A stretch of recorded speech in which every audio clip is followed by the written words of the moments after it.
Our story begins with important things happening in a high castle. The people humbly awaited His Majesty's decision. Emperor Michael looked into the eyes of the man who had been sentenced and ordered him to pray. He didn't understand what was being discussed and asked again. Horror and fear were visible on his face. Everyone looked at each other, not knowing what His Majesty's verdict would be. The emperor ordered an investigation into Duke Liscarella. While she was rereading the papers, His Majesty looked at her without stopping. She understood that she had a lot of things to do ahead of her, so she needed to make a good schedule. Finally, he made a decision.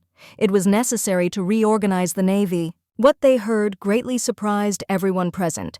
No one expected such a verdict. In the event of a military conflict with the kingdom of Tamed, the empire will be ready to fight back. The townspeople began to talk excitedly, discussing the situation. They wanted at least one piece of good news. At least today the council passed without an execution.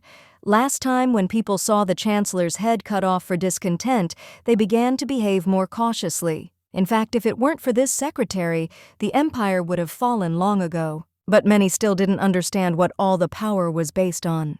No one understood how a man of humble origin could make the most important decisions, from the execution of nobles to the affairs of the imperial family. Perhaps the whole point is that the emperor himself could not utter a word. Suddenly, a third guy intervened in the conversation of the two guys. He told them to speak more quietly or not to discuss such things at all. There were too many strangers' ears around, and this could lead to trouble. There are various rumors, especially in high society. For example, they say that this girl is the only person in the entire empire who understands His Majesty. She has been in her position for too long. She has been in office for 10 years now and may not even realize how much power she wields. Meanwhile, our heroine looked too tired. Obviously, the constant overtime had left its mark. The assistant asked if the girl wanted to rest, and in the meantime handed the papers to His Majesty, but she knew that if she didn't keep track of everything herself, the work would be done poorly. She couldn't sit back and do nothing. The assistant said that he had heard that the girl had been accompanying His Majesty for 10 years and wanted to express his respect to her, but she asked him to talk less and work more. He had to deal with important papers. The guy nodded and said that he would leave them in His Majesty's office. The girl was glad. Walking along the corridor, she finally enjoyed the silence. Suddenly, while she was looking for it, someone intercepted her. It was the emperor himself. She didn't understand why he took her hand, but the feeling of fear was too strong. He looked at her but said nothing. The girl was waiting for at least some words. However, he only smiled silently, as if he had decided something for himself. Then suddenly he said, "Of course." What exactly he meant was unclear, but she replied that he shouldn't worry if she had had a good rest. She also added that she brought papers for consideration and compiled a list of official representatives. Adriana was amazed that such a young man with a pretty face was feared not only by the entire empire, but also by the entire continent. He was a huge threat to everyone. When he ascended the throne, his reign began with bloodshed. The imperial palace was tarnished, and countless nobles were executed. He was called a bloody tyrant. He was ready to do anything to achieve his goal, the most cruel ruler in the history of the empire. Adriana's heart broke every time she had to pronounce someone's sentence, but she couldn't help it. That was her job. However, she hoped that it would all end soon. Finally, the girl decided to speak. She turned to him, and he looked at her with a cold gaze. She had wanted to say this for a long time and finally decided to do so. Adriana announced that she intended to resign this year. She apologized for the sudden announcement but could no longer work there. The emperor looked surprised. She also added that it was necessary to start looking for a suitable candidate to replace her as soon as possible. Otherwise, state affairs would be at risk. Suddenly, he hugged her tightly, pressing her to himself. She didn't understand what was happening. She was scared, confused, and what's more, very embarrassed. Then the emperor said no, even insistently asked her not to leave him. These were the first words he spoke confidently and clearly. She did not understand what it meant. He addressed her by name again, but he didn't have time to say more because the girl suddenly lost consciousness. She felt very ill. He didn't know what to do. But that wasn't the main problem. What was worse was that the girl didn't realize when the emperor himself began to speak. Finally, Adriana woke up. She felt much better. She suddenly sat up abruptly, remembering everything that had happened the day before. Looking around, she saw His Majesty nearby. He was sitting next to her and was clearly worried about her condition. She tried to find out where he was, but the guy remained silent. He leaned closer. His face was next to hers. It seemed the girl had a fever. She couldn't explain what was happening any other way, but if she checked herself, she would understand that everything was fine. Suddenly, the guy turned around and headed for the exit. She tried to call out to him, but he didn't answer. Just before leaving the room, he said that they would discuss everything later. The girl was left alone. She didn't know what to do, what to say. It seemed like the situation was completely out of control. She looked out the window, not understanding what to do now. She didn't realize at what point everything went wrong. After all, if she hadn't knocked on Mikhail's door, then she might not have ended up here in this beautiful place. And it all started a long time ago, 11 years ago. At that time, she was still a child, a commoner, and lived in a small house. She was a good housewife, so she cooked soup for her parents early in the morning. They worked hard and often did not get enough sleep. To make their work easier, she took care of them. Her parents appreciated her care. Her brother loved cabbage soup, but she only wished him bon appetit. The father asked how the grandmother was feeling. The girl replied that she had already brought her food to her room. The mother asked if she would leave soon. The girl replied that she was already getting ready. She wished her parents a good day, and they said goodbye to her with smiles. At the market, the vendor immediately greeted Adriana. It seemed like everyone in the locals knew her. 2 other traders asked her if she was going to the mountains again. The girl confirmed that she was. They asked if she was looking for the very medicine for her grandmother that she went to the mountains for every morning. Adriana replied that it was nothing because only she could help her family. One of the women admitted that she envied her parents. Such a wonderful daughter. She couldn't say the same about her own. The girl wanted to collect as many medicinal herbs as possible. If she could do this, the family would be happy. With this thought, she went further, higher and higher into the mountains. A heavy downpour began, but she continued searching. It was cold. The cold was chilling her to the bone. Her hands were frozen solid, and there was no way to warm them up. She hadn't expected the day to be so harsh, and it was too early to go home. Sad, she found only 3 blades of grass. Her parents will be disappointed. She had to hurry and find more herbs because everything had to work out for her. She concentrated with all her might, knowing that her parents were having a hard time too. If she doesn't find a cure, things will get really bad. But unfortunately, she couldn't find anything. She brought only 3 blades of grass that she managed to find and apologized for it. Her mother did not scold her, realizing that it was not her fault, and asked her not to apologize. But Adriana didn't know what to do next. Her grandmother's fate was in question, and it was up to her to save her. These herbs were not enough for medicine, so they would have to call a doctor. What was even worse was that there was very little money for a doctor, and this made the girl even more disappointed in herself. Suddenly she heard something strange in the forest and became very scared. She knew that there were bears in the mountains, but they had never come down into the forest before. A hunter told about this when he found a huge deer carcass with lacerated wounds. This fact scared her, but she was not going to climb high into the mountains, so she decided that there was nothing to be afraid of. Suddenly, something jumped out at her. She prepared herself for the worst, but saw something very strange. She was scared, but even more surprised. A small boy in expensive clothes stood among the bushes.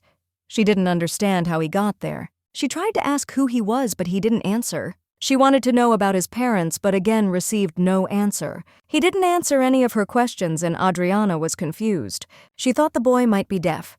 Meanwhile, he stood motionless, not knowing what to do. Then the girl tried to explain with gestures that it was dangerous here and that it would be better for him to leave. She didn't know how to find a common language with him. She didn't understand why the child was in the mountains, but his clothes looked expensive and he was probably from a wealthy family.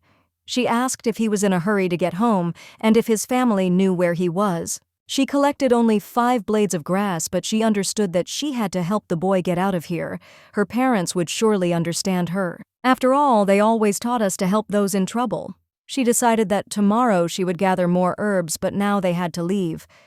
She told the boy that it was dangerous here and that they would go home. The guy still remained silent, and then the girl simply took him by the hand and led him along. The situation worsened. The rain began to intensify and they needed to hurry. Suddenly, she slipped and hit herself hard. The basket slipped from her hands and the herbs became wet, making them unusable as medicine. Adriana felt disappointed in herself, realizing how much she had let her family down. The herbs were crushed, and now the grandmother could have gotten even worse. She couldn't hold back her tears, but suddenly the boy wiped them away with his palm. She didn't understand what was happening, but the boy never said a word. He understood that the situation was extremely difficult, so he lowered his head and simply silently watched her tears. It looked so cute and even a little funny that it unexpectedly lifted her spirits. She took him by the hands, thanked him, and encouraged, decided to move on. Now she had to concentrate and find her way back, and the boy was just standing behind her. They had fallen from a high mountain, and now it was unclear how to return. Perhaps it was worth trying to climb higher. Suddenly, he grabbed her hand and quietly asked her to be careful. She was surprised because he spoke, although he had not said a word before. The next moment, a huge pile of stones fell on the place where the girl had just stood, which could have crushed her. She was frozen with horror, realizing that she had almost died. In a fit of emotion, she hugged the boy who had just saved her, and then began to thank him profusely. The guy said he didn't know where the basket was, but now he was more concerned about its condition. She asked his name and then told him hers, Adriana. But the boy remained silent, as if he could not bring himself to speak. Then she said that he did not have to say anything if he did not want to. However, after a moment, he began to slowly pronounce the words. Suddenly he uttered one word, dangerous. She did not understand what he was talking about because there was nothing suspicious around. Suddenly the boy hugged her tightly. It seemed like he just needed a hug. As they stood there, she felt him shivering. He was probably very wet and cold. She asked him if he was cold. Then she took off her cloak and carefully threw it over him. Suddenly he said, Zarper. This surprised her. She knew that the word meant a breed of dog, but she did not understand why he said it. However, the boy did not hurry to wrap himself in the cloak alone, but began to take it off. Adriana did not understand why he was doing this and asked him to put it back on. But instead, he threw the cloak not only over himself, but over her as well, so that they could keep warm together. They sat down and began to think about what to do next, surrounded by a gloomy forest. Adriana thought the boy was very smart and kind. Suddenly, he answered her.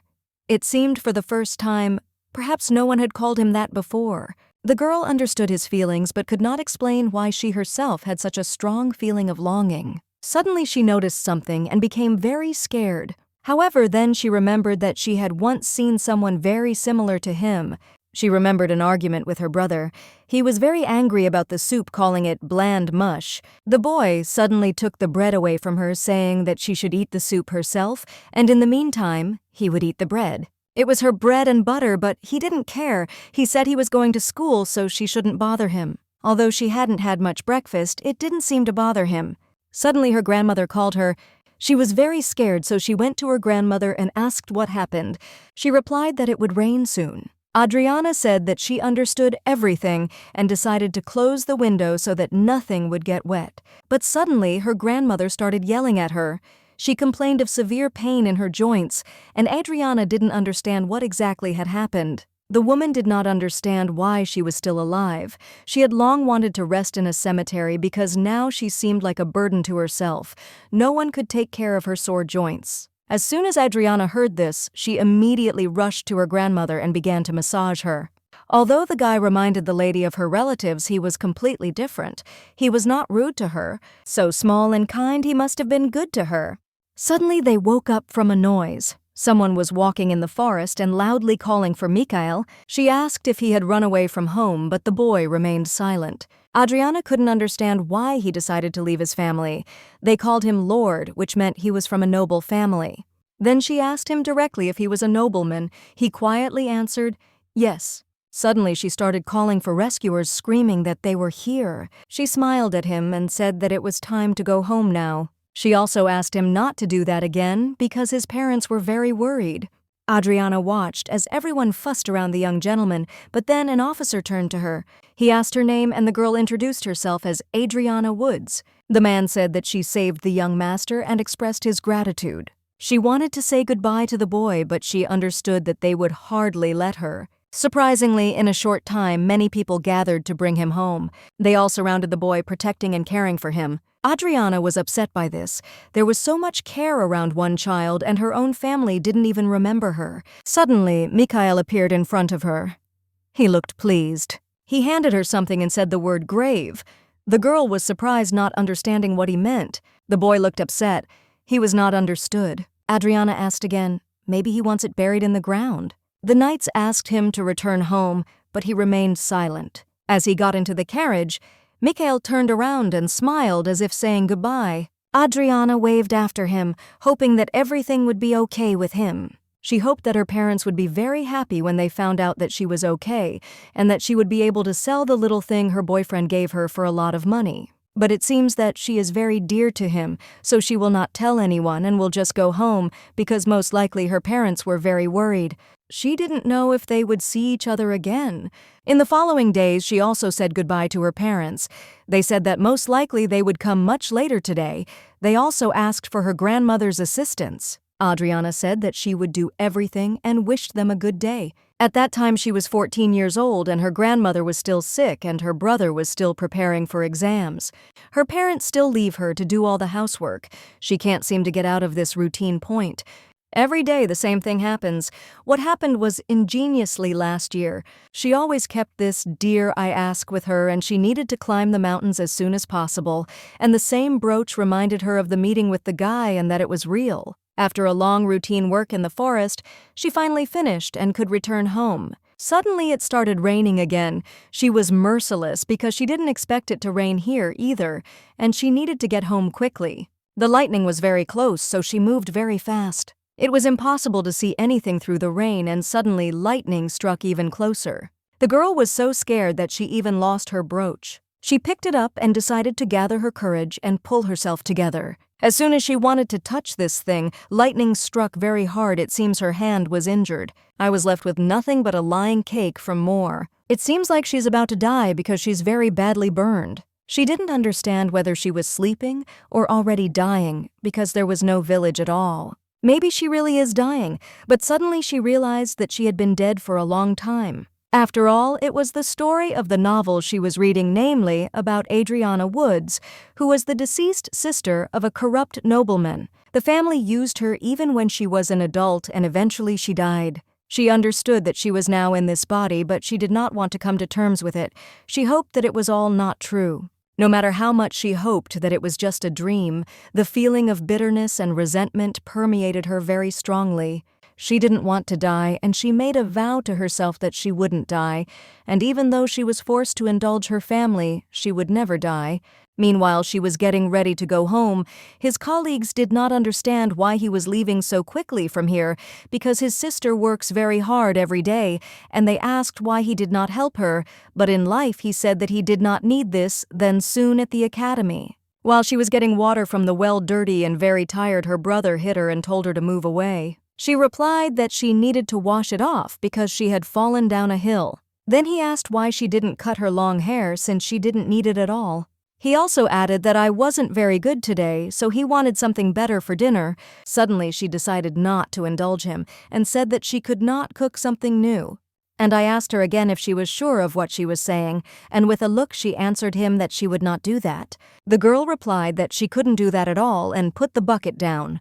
She said that she was very tired and she felt very bad, so she would go to bed. I was surprised because she was not going to cook anything, because she was tired and did not understand what they would eat. It seems he is not at all interested in what condition his sister is in, and so on. The girl replied that he should prepare dinner for the family himself. This surprised him so much that he asked if she had gone crazy or if the girl had gone crazy because he never expected such a reaction. The girl replied that she hoped that they would never set up an exam like that because civil servants from him are not at all smart. Most likely, he would just be a social parasite. The girl was very angry with him. She understood that he had been using her all this time. Suddenly, she decided that her brother could get some water himself, so she plunged her head into it. I didn't understand what she was doing. The girl smiled and asked if he needed more water. He was very surprised by such a question. It seemed to him that his sister had gone off the rails. It seemed to him that she was completely abnormal. He didn't understand how she dared, and he also threatened to tell her parents everything. But she didn't answer him. She just looked into the distance and sat there like that until the evening. When she came home, her devastated father asked Adriana what happened. The girl let her parents into her room and asked what happened. They learned that Adriana had been acting inappropriately with her grandmother, and she had also acted the same way with her brother. They asked Adriana what was happening to her, because you can't treat your family like that. The girl apologized. The father replied that she probably does not understand because we have a lot, but in adult life she will have a lot of difficulties. So sooner or later each of you faces a difficult period, but one day everything will fall into place. He stroked the girl on the head and said that everyone has the right to make a mistake, so they forgive her for this and leave her without punishment if she goes to apologize to her brother and grandmother. Suddenly she replied that she was very tired. The father did not understand what she said and asked again what she meant. And she started yelling at everyone that she was very tired. It was clear that this situation made me very angry. She burst into tears even more and said that the light does not rise before dawn and puts things in order, which is breakfast, while they are not sleeping. This answer greatly surprised the parents. The girl continued to the authorities to spend in the mountains in search of medicine for her grandmother. And when she comes home, an ungrateful grandmother and brother are waiting for me. My mother could not listen to this any longer, so she hugged her daughter, realizing how hard it was for me. She said that she was very sorry that everything was happening this way. At that moment, the main character realized that her parents could understand her, at least her mother for sure. The girl wiped away her tears and said that everything was fine, and her mother said that she was very glad to hear this. Well, after these warm words, I asked her to apologize to her brother. This destroyed her even more. Inside, it shocked her so much that she immediately changed her expression. Mom asked because of what was left for us. Mom added that she thought that she had at least grown up a little and changed, but she was very wrong. Dad said that he had said so, and that everything would be like this. Her father ordered her to immediately apologize to her family, especially her brother. The main character stood there in tears. I don't know what I'm doing, but my father added that she's not a child at all, and life is not as simple as she thinks. Adriana suddenly remembered how her mother loved to tell her friends how good her daughter was. At the time it seemed like a sign of pride, but now it became clear that it was all an insincere game, a way to control and suppress. She did not obey. Realizing that she did not have to endure everything, she decided to make it clear. Let her brother at least once experience what she was going through, and she herself would study despite anyone's threats and protests. This answer caused a storm. The parents became even more angry, accusing Adriana of rudeness. It seemed to them that she had violated the established order, encroached on their authority, and forgotten about the upbringing which, as they thought, was sufficient. The conversation turned into a real fight. Holding back her rage, the girl asked, "Will there be at least one decision made for her sake in this house?" The words were full of pain, but they reflected everything she had long felt inside. The father looked at her with surprise and irritation. He said that he did not recognize his own daughter, did not understand where she got all this from, and then he announced a punishment, not wanting to figure it out. Then Adriana asked about the medicine. After all, every time she climbed the mountains, collected rare herbs, and brought them back with a reserve. But no matter how much she brought, it was never enough. She tried to help to make someone's life easier, but in the end, she received only discontent and reproaches. She couldn't stand it and asked why all this happened, then why they lied to her. But her father didn't listen to her. He just hit her in the face. Adriana continued, "Why herbs if you don't need to go to the mountains anymore if they are not needed?" The father didn't even understand what she was talking about. He asked her in a rage if she was in her right mind. It seemed to him that his daughter was talking nonsense that he didn't even try to comprehend. It wasn't the content that angered him, but the tone itself. Adriana calmly said that she knew what she was saying and was careful with her words, but this only made her father even angrier. He wanted to hit her again because he thought she was messing with his head with unnecessary nonsense. His mother stopped him. He could hardly contain his anger. He screamed that Adriana would be punished and would remain under this punishment until she did everything she was told. He did not want to hear her arguments. Only punishment, only control, and silence. Adriana really tried to change something, looked for a solution to the conflict, but unfortunately everything was unsuccessful. Nothing worked. The situation remained difficult and was not resolved despite all her efforts. In response to the growing tension, she clenched her fists and her teeth chattered with nervousness. As if trying to deflect guilt, she apologized to her parents, explaining that she must have been out of her mind and simply couldn't control herself. She added that she was genuinely ashamed of her words and actions, not understanding what had come over her. Her words were full of remorse, and she could not explain why she had done this, losing all self-confidence. After her confession, her mother approached her and, holding back her emotions, said that she was ready to forgive her. However, to do this, she needed to continue working because it was not that difficult, and she could correct her mistake through action. Adriana, hearing her mother's words, decided that she needed to continue working for her family. She calmly said that she did not find it difficult because she loved working for the good of her loved ones and was ready to make an effort. She did not add that she also wanted to earn money to pay back her tuition fees, but her mother, noticing her desire, replied that she was too young and needed to focus on household chores rather than financial issues. The young lady, hearing the remark, said that she knew that Jennifer, despite her young age, had already taken a job as a maid. She realized how little she had been helping her family and was now determined to do even more. In fact, her father used these drugs not to treat his sick grandmother, but to sell them. He believed that this was a profitable business that would bring him considerable profit, although he did not care about his grandmother's health. He was very pleased to hear such words from his daughter, and at that moment he suggested that she become even more useful. He said that if she wanted to help, she should do it much better, and offered his help. The older brother, who was watching this scene, could not help but understand how naive and stupid his sister was acting.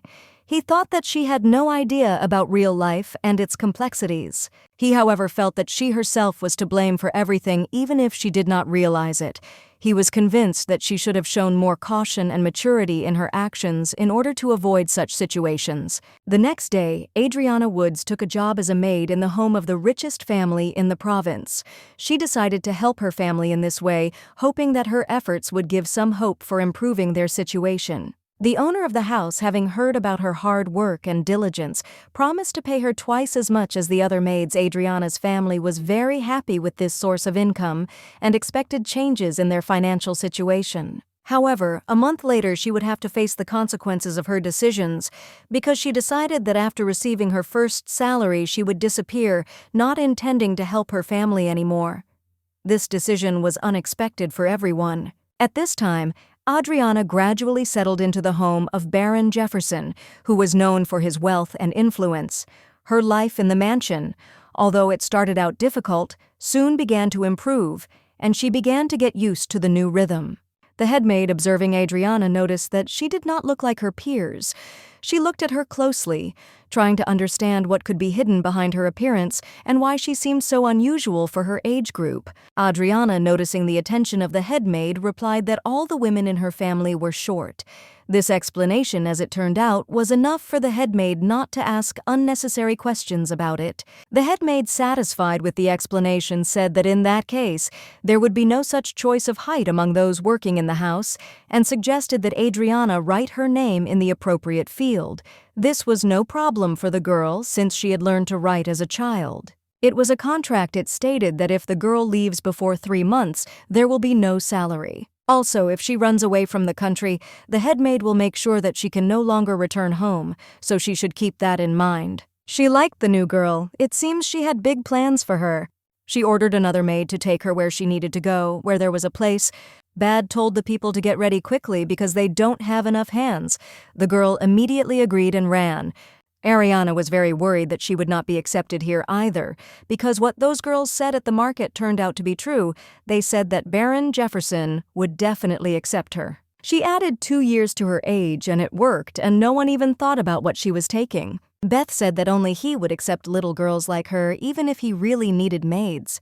But it doesn't matter, because the woman was sure that if the young lady wanted to work, she would try, because there was also a shortage of hands here, so they took her without a letter of recommendation, despite the fact that this was a family of aristocrats.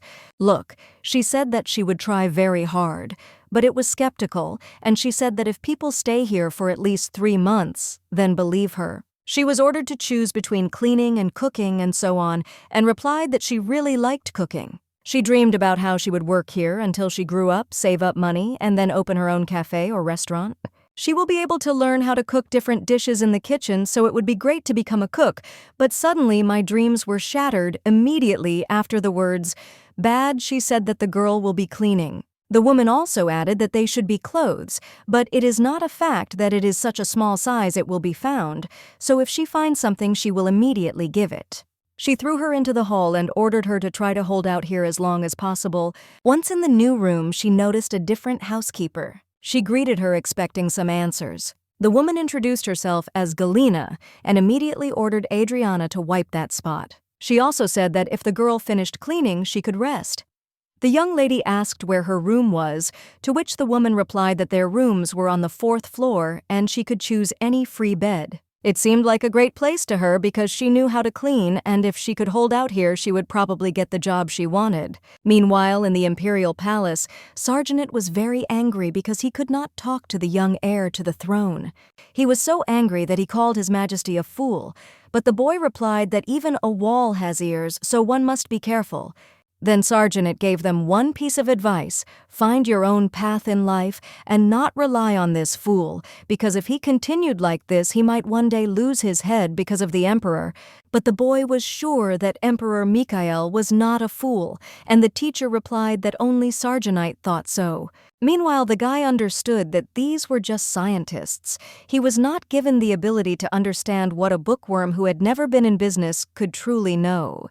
He did not understand how a scholar could be such a fool and call His Majesty an idiot when his former master, the emperor's father, was much smarter than anyone else in this country.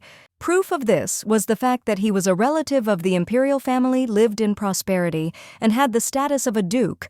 However, the gentleman and his wife suddenly died of unknown causes, and by order of the emperor, Prince Michael was sent to an estate outside the city where he lived in secret from everyone. Jorge understood that if the boy had been looked after by an ordinary nanny, and not by heartless mercenaries, he would not have become like this. Suddenly, in principle, Kial approached him. He was silent as always. Then the boy knelt down before him, greeted him, and said that his name was Jorhelmi, and that he had served Prince Antonio. He also said that His Majesty the Emperor had ordered the boy to be brought to the palace. He added that from now on, his name would be Mikhail Sonnet, and he would be the crown prince of this empire. But the guy answered only one word: tree. And Jorge did not understand this answer, so he asked again. The young man did not answer, simply repeating the word tree. In this situation, it made him very angry. He gathered everyone and asked why no one reported anything to him. But he was told that the reports were correct, and moreover that they had been sent personally by His Majesty. And then he asked what exactly had been written, and then they replied that the letters said that he was doing a great job, and that he should continue to work as he was. The guy understood that even if he returned to the past, he would hardly change anything. He came in with a guilty look on his face and started apologizing for introducing him to that nasty guy. He was furious, scolded him, and immediately threw him out. Suddenly, the guy said Adriana's name, and it sounded so strange and out of place that the guy froze, not understanding how he even knew her. Confused, he asked again what exactly the prince meant, since the girl's name should not have appeared in the conversation, especially in such a context. Then the guy, as if on purpose, said Adriana's name even louder, emphasizing its importance as if he deliberately wanted to provoke a reaction and prove something with it. At this time, the main character was busy cleaning when she was suddenly called to the kitchen. There was a shortage of workers, and help was urgently needed, so she hurried. The long-awaited chance had finally arrived. Working in the kitchen had been her dream, and now that she had been called there, she felt almost like a winner and was jubilant inside. The butler strictly ordered her to leave everything and immediately prepare for a new job. The girl thanked her reservedly and immediately went to change her clothes with slight excitement. A week had passed since the day she had appeared in this house, and during this time, small changes had begun to occur in the atmosphere and in her own life. The butler reminded her once again that she needed to wash her hands thoroughly before work because cleanliness, especially in the kitchen, should be an unshakable rule for everyone. She was in seventh heaven, because not only did she get into the kitchen, but she also found a common language with the other maids, feeling like part of the team she couldn't wait to share her joy, so she told another maid that she was now working in the kitchen. The other maid was happy for her and gave her some suitable work clothes. The military lady hadn't changed at all. She just did as much as she could and kept coming up to ask where else she could clean, because even the senior cleaner couldn't find fault with anything. She didn't even show half of her skills, but the girl caused admiration among the surrounding maids. She tried to avoid praise, even though it turned out to be sincere. In the past, she was so blinded by the praise of her relatives that she could not understand what was happening. But these words were honest. Bet gave her a gift instead of praise, and this was only the beginning because she wants to learn how to cook well and sell food to earn a lot of money.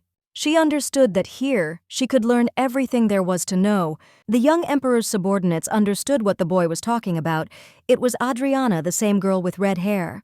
He asked the guy if he was talking about her. After all, she was the one who found him, and the guy answered Adriana. He didn't say anything else. The subordinate asked if the guy wanted to see her. He was extremely happy because it was the first word he finally understood. He decided that he would find her no matter what. The first thing the head cook asked our heroine was why she was so thin. It seems our girl has heard this question somewhere before. Sophia wasn't sure that the girl would cope with such a tough job in the kitchen because she was very fragile. She asked Emily to bring an apple pie that was left at the neighbor's. As soon as the girl saw him, she immediately started drooling. The woman told her to stop looking and sit down to eat. Perhaps she wants to fatten her up and then send her back to cleaning, which is what the girl was most worried about.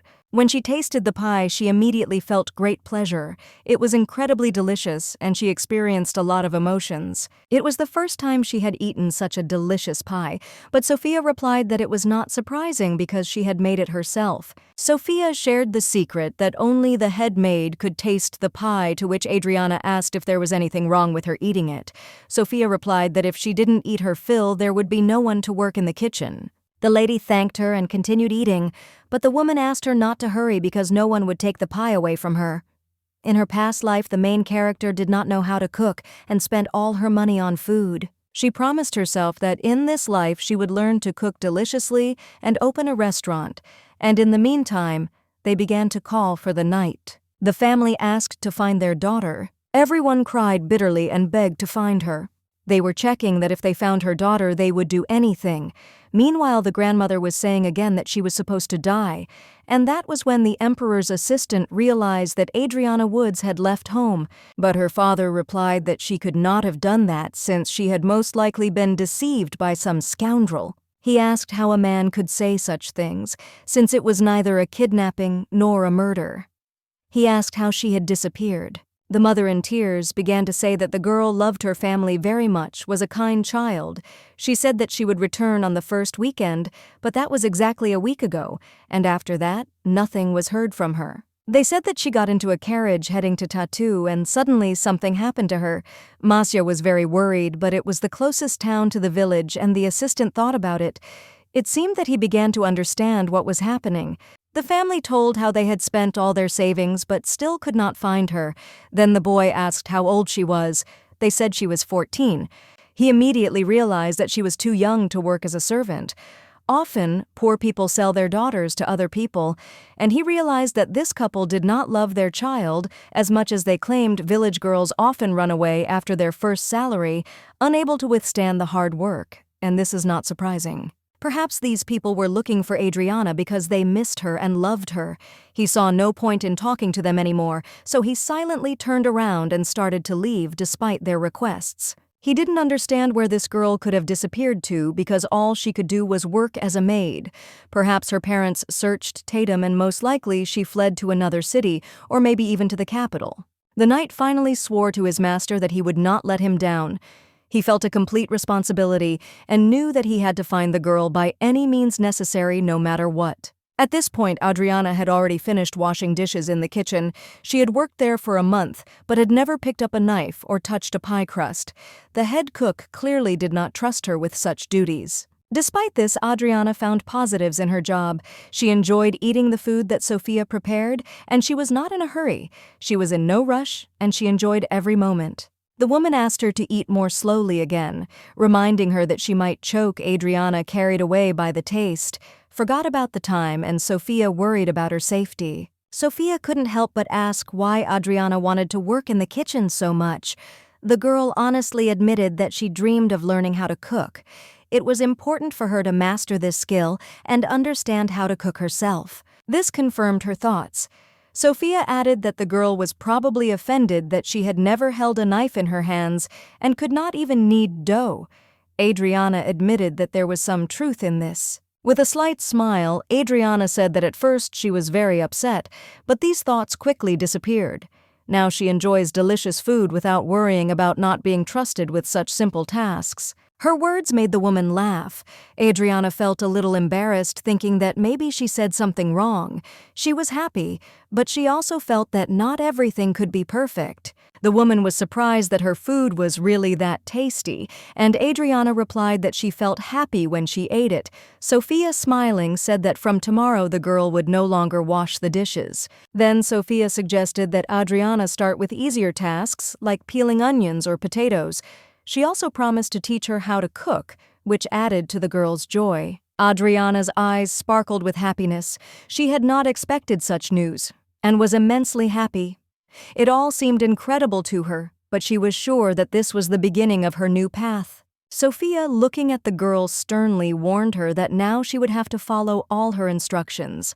The girl agreed without hesitation, because she had long dreamed of learning everything as Sophia could and was ready to work for this. Meanwhile, Baron Jefferson's friend Oleg came to visit him, and the Baron realized that in this situation, he had no choice but to rely on his maids, hoping that they would work harder. The Baron's wife reported that His Majesty would arrive late, and now that everything was calm, it was time to start training the maids, because they clearly did not show due diligence in their work. The Baron was not at all happy with the state of affairs and realized that now he and his wife would have to train these ignorant maids themselves, since there was no one among the servants that could be trusted.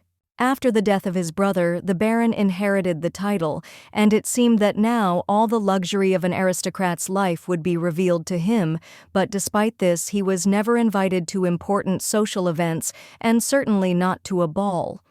A meeting with high-ranking guests could have been his only chance, but the Baron did not yet know what awaited him. The next morning, all the maids gathered around the table to eat, and although it was an ordinary moment of the day, there was an unusual atmosphere in the air. Every room had a special feeling as if something important was about to happen. Suddenly, one of the maids approached Sophia and informed her that they had been instructed to prepare the table for dinner. Sophia, having listened to the request with interest, immediately realized that this would not be an ordinary dinner, but preparation for something more important. This news really pleased the woman because it meant that most likely special guests were coming, and the preparation for such a dinner would be special. She immediately began to think about how best to organize all the work. Soon it became known that Sir Jorge, who serves His Majesty, would arrive. This surprised everyone because this man's visit was completely unexpected. Everyone thought that he was not due to arrive until the following week. Adriana Woods had no trouble recognizing who stood before her. Sir Jorge was familiar to her. His name was associated with important events and familiar people from her past. Jorge was one of the closest confidants to the most cruel and ruthless tyrant in history.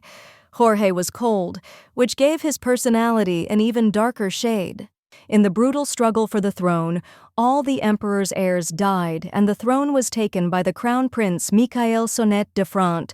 An orphan and relative of the emperor, Sir Jorge was the only one who remained loyal to the prince, and Michael listened to his advice in everything. However, shortly before the prince came of age, the current emperor died, and Michael, having ascended to the throne, began to lose his mind. Therefore, only Sir Jorge could stop the cruel emperor. Thanks to his advice, Michael replaced the death penalty with a long imprisonment in a dungeon, but later he was killed, and no one could hold back Emperor Michael. One day, when the emperor himself was killed, the girl remembered that the boy had the same name. It was strange that the aristocrat and the tyrant had the same names. However, she did not understand why the emperor's confidant was heading here. Perhaps nothing will happen because she is only a servant in the kitchen, but so far everything was fine. The character will only show after the coronation. Meanwhile, Sir Jorge came to the Baron. The lady was sure that there was no need to worry as long as she did not catch the assistant's eye. At this time, Jorge was very happy because he quickly found this girl. All that a 14-year-old village girl can do in the capital is be a servant. He checked the houses where there is a lack of hearing and soon found her, but it was still necessary to maintain order and bring her to the palace so that it does not harm the princess. Baron Jefferson would be perfect for this.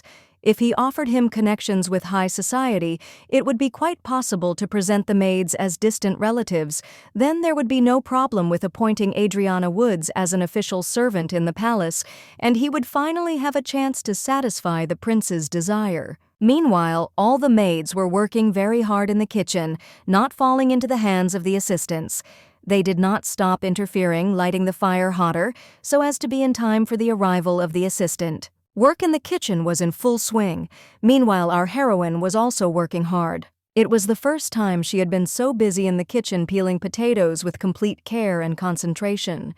Usually, when high-ranking guests are expected, they announce them in advance. But today, a person from the imperial court is arriving, and without warning, it all seems very strange. The girl knew that she was just a doll in this game, but she could not understand whether the situation was so serious that she had to come to the Baron for a visit. Suddenly, Sophia heard terrible news that shook her to the core. Confused, she realized that the situation could become a real disaster. One of the maids came with important information. There was no silverware. This news was a real shock for everyone.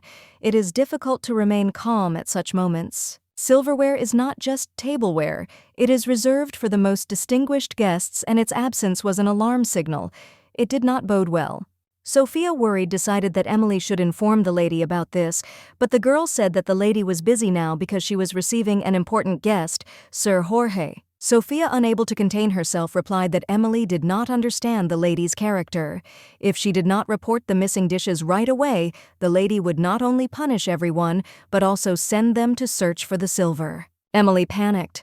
The thought of being sent out naked to search for silver made her worry that she would be punished for failing. However, Sophia assured that this would not happen in front of Sir Jorge and insisted that Emily immediately carry out the order. The maid, gathering all her strength, rushed in the indicated direction. The palace had seemed surprisingly calm lately, but now they were faced with their first serious problem, which would bring unpleasant consequences for everyone. Most likely, the new maids would be fired because of the missing silver. It was clear to everyone that if the silverware could not be found, the consequences would be very grave for everyone. Sophia tried to calm those around her, saying that there was no need to worry. She was sure that the fire was well aware of who could have stolen the silver and would deal with it. The headmaid couldn't understand how the new girl could stay here for even a month if she couldn't figure out such simple things as normal speech. At this point, the Baron's woman appeared to ask if it was true that the cutlery had gone missing. She looked worried, not knowing what to do in this situation. The girl confirmed that this was indeed the case, and the woman, clutching her head, said that she did not understand what to do now, having found herself in such an absurd situation. The woman realized that she needed to find the culprit as quickly as possible, otherwise he might escape, and everything would remain unsolved, which would only make the situation worse. Sophia said that if Sir Jorge left, the silverware would already be sold. This put everyone in an awkward position, and the girl could not disagree. She suggested apologizing to Sir Jorge and finding the culprit, and to do this she needed to carefully check all the places where the missing dishes could have been hidden. The young lady was very upset. She could not imagine how such important things could be so easily overlooked, especially in the presence of an honored guest. The lady agreed with this because everyone could be among them. Although the last time the devices were used was yesterday, she hoped that everything was not as serious as it seemed. The woman added that Sophia probably does not understand the complexity of the situation because she does not have the proper education to correctly assess everything that is happening. In the end, she came to the conclusion that the incident most likely occurred during a visit. The maids in turn did not know how to act now. Meanwhile, Sophia turned to the cooks in the kitchen, realizing that even though the cutlery was missing, it did not mean that Sir Jorge would refuse to eat. She gave the order to immediately prepare the usual utensils for eating. The main character couldn't understand why the problem started at the very moment she showed up. In addition to the visit of a high-ranking guest, the silver went missing, and she had a hard time keeping her thoughts in order. Everything seemed to be falling out of her hands. Suddenly, the butler came up to her. He called Adriana without explaining what exactly was going on, but his tone was serious, and it made her wary. The lady was completely confused, not understanding what had happened. She had not done anything that could have caused such suspicions, but she felt that something was wrong. He did not explain what was happening, but he took her hand firmly. He added that if she argued or told everything here, the consequences for her would be worse. Adriana didn't understand what was happening around her, but at that moment she felt that she had no choice, and she had to follow him without even having the opportunity to resist. The butler silently led Adriana Woods to the master, not saying a word along the way. The lady felt the growing tension and was already preparing for the worst. The lady wondered if perhaps she was the one suspected of stealing the cutlery since its disappearance was connected with her presence in that place. Adriana fell to her knees in panic, begging for mercy. She immediately insisted that she had never touched the missing dishes and could not have been involved in this matter. She was next to the cook all this time and asked the gentleman to question her so that everything would be cleared up, but he only coldly replied that he had not invited her at all because of the silverware. The gentleman discovered the brooch that Adriana had hidden in her bed. She could not believe that it had been found and did not know how to explain its presence in her room. The brooch was important to her, and she hid it under her mattress for fear of losing it, but now her secret was out and the consequences were to be known. Adriana quickly said that she did not steal the brooch. The gentleman did not believe her words and asked where she got the thing from, trying to find out the truth. Adriana replied that she did not know who the owner of the brooch was, and this caused the gentleman to smile. He watched her smiling slightly as if evaluating her words. The gentleman chuckled, noting that she probably didn't really know who the thing belonged to. He added that it would have been better if she had said that she had simply found it. The lady replied that if she had really found the brooch, she would have returned it to its owner. She could not keep such a valuable thing for herself, it would not be right. The gentleman accepted her words, deciding to believe her.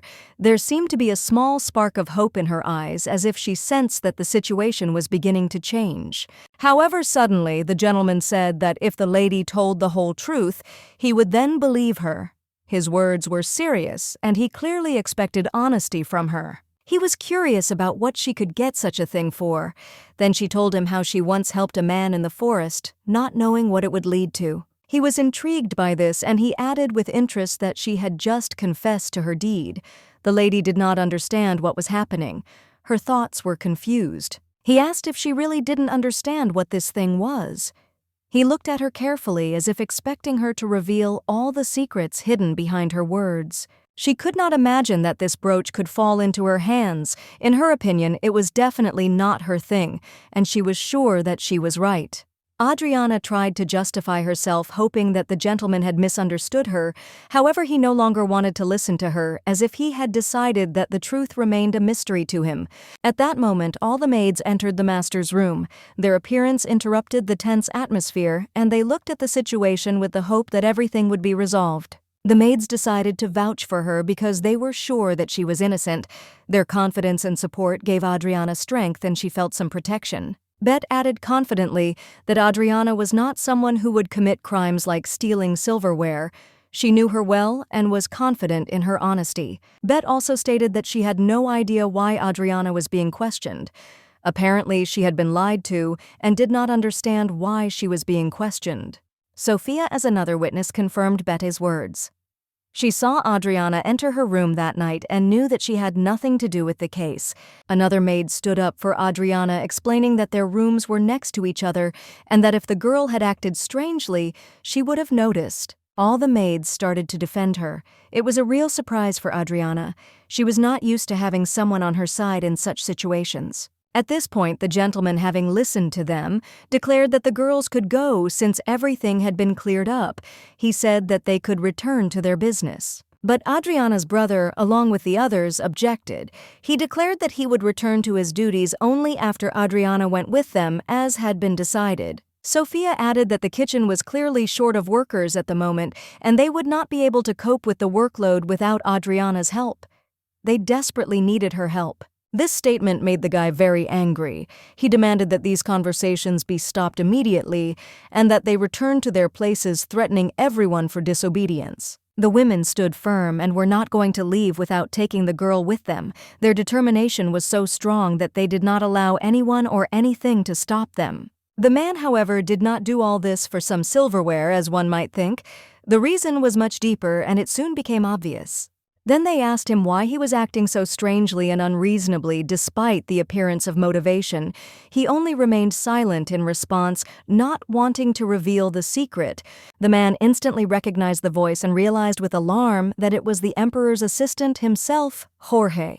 He was known for his decisiveness and authority. Jorge walked into the room out of the blue, unexpectedly for everyone. His presence changed the atmosphere, and everyone immediately felt that something serious was happening. Parole hearing it was very scared and understood that he had to be obedient.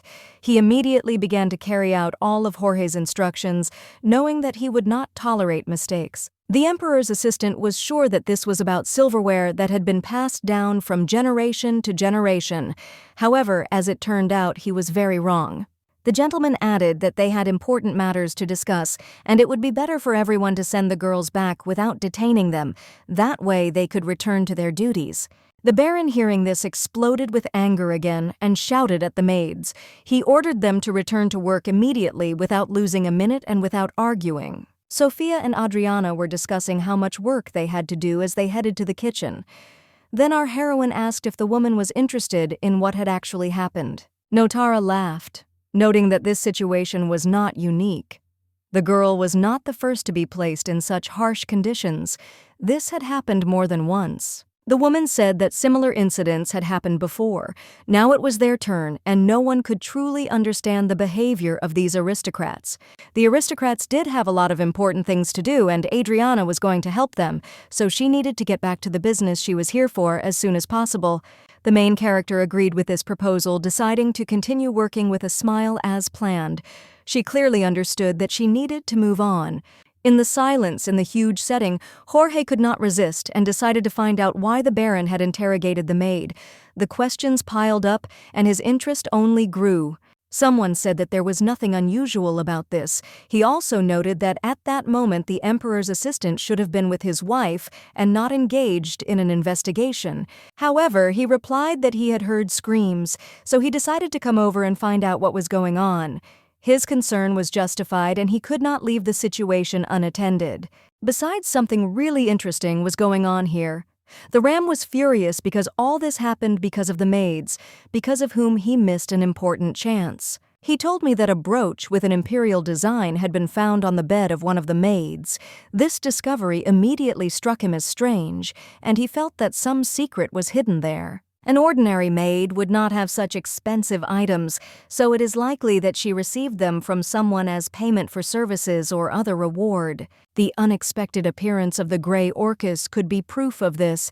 Obviously, his arrival was connected with the brooch. If it weren't for him, the Baron wouldn't have dared to delve into this matter. Perhaps Sir Jorge has uncovered the Baron's lie.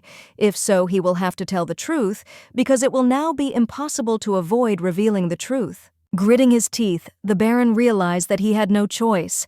He remained silent, not knowing what else to say, and unable to bear it any longer, he put the object on the table, finally giving in. The Baron, however, testified that the whole situation had happened because of the brooch. He explained that its presence had forced him to begin an investigation. Sir Jorge was very surprised because he could not understand how this maid could have ended up in such a situation. He did not know where they could have found this thing. The Baron replied that the brooch belonged to that same maid. He was sure that she had stolen it, so he was going to interrogate her to find out the truth. However, now that doubts had arisen, the Baron admitted that she was most likely innocent. He decided to ask how the Emperor's assistant felt about the matter. Soon the Baron decided to get down to business and ask directly what the Emperor's great assistant needed from a simple Baron. He had an important matter to discuss. But without wasting any time, he immediately proposed a deal. The Baron was determined and wanted to get clarity on this issue as soon as possible. Meanwhile, the maids continued their work, but their mood was clearly good. They communicated with each other, creating an atmosphere of ease and goodwill. The main character was very worried, not understanding what had happened. She did not know what she would do in such a situation, but she suspected that something was wrong with Sir Jorge. Questions were spinning in her head. Should she trust him if she told the truth? And what exactly had really happened? At that moment she was suddenly called. The butler informed her that Sir Herkia was calling her again. His words were serious and it seemed important, but Sophia could not understand why it was so urgent. Sophia was very surprised as this had never happened before. It was something new, and she could not understand what had caused such a challenge. Without wasting any time, Sophia stood up for the girl. She said that she would not let her go until she found out what was going on. She was determined to find out the truth. However, the gentleman replied that he himself did not know the reasons for this order. He was simply instructed to transfer Adriana Woods, and he carried out the order without having full information. He added that if the girl did not agree to go, he would go down personally. This made Sophia wary because she did not expect the situation to take such a turn. Gathering all her resolve, the girl clenched her fists and declared that she would go with him herself. She was ready to face what was waiting for her ahead. She opened the doors and immediately apologized for the intrusion. Her action was unexpected, but she felt she had to do it despite her fear. Inside, she saw Sir Jorge and the Emperor's assistant. The atmosphere was strange and tense, which gave her a strong feeling of unease. Sophia froze on the threshold, not knowing what to do next. Thoughts flashed through her head, and every movement seemed too important to her. On the ferry, they asked her to get on as quickly as possible. The situation was becoming increasingly unusual, and she felt that time was running out. The girl said that she had never stolen anything and no one had incited her. She tried to prove her innocence, hoping that her words would be heard. The Baron did not let the girl finish interrupting her mid-sentence. He said that he did not believe her words, since it was unlikely that his distant relative would act so meanly and basely. All he said only made the lady more puzzled. He informed her that Adriana's mother was his third cousin, and this added even more confusion to her thoughts. The lady could not understand why he said this, and she did not seem to believe him. Her surprise grew with every word, but she still could not find an explanation for his words. He pointed to Mr. Jorge and said that he wanted to take her to his palace as a servant. It was an unexpected and rather strange statement on his part. The Baron explained that although he was a baron, he was still a nobleman. They had the right to be in the palace, but not enough authority to be around the prince all the time. The lady suddenly realized that the Baron intended to marry her off to a relative and send her to the palace. She did not understand why he needed this, and this worried her. The Baron, as if not noticing her confusion, asked her to call him uncle. This gesture confused her even more and made her feel trapped. He added that the place in the palace was an honorary position, but in the end she would still die. It sounded like a death sentence, as if her life had already been decided. The Baron declared that she would work diligently, but the other children objected. These words made her feel that her fate had been decided by someone else without her participation. She asked him to think again about his decision. Meanwhile, Jorge enjoyed what was happening without any concern for the consequences for the girl. The main character asked to reconsider her decision because she felt helpless and unsure of her abilities. She was afraid that she would only harm her family. She insisted that he think again. In response, he confidently said that she had nothing to worry about because his wife had told him about her excellent abilities and was watching her. He added that if there was no trust, the maids would hardly have stood up for her, which meant that her approach to the matter was quite reliable and trustworthy. However, the girl did not want to leave, as she enjoyed staying in the estate, working in the kitchen, being close to those she knew and with whom she felt comfortable.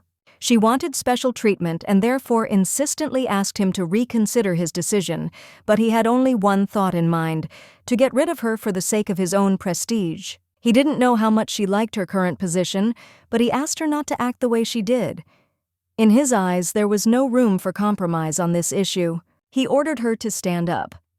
She wanted to say something in response, but he stopped her, telling her to pull herself together and stop saying unnecessary things in this situation. He walked up to her and, looking at her angrily, said that he didn't like this whole scene.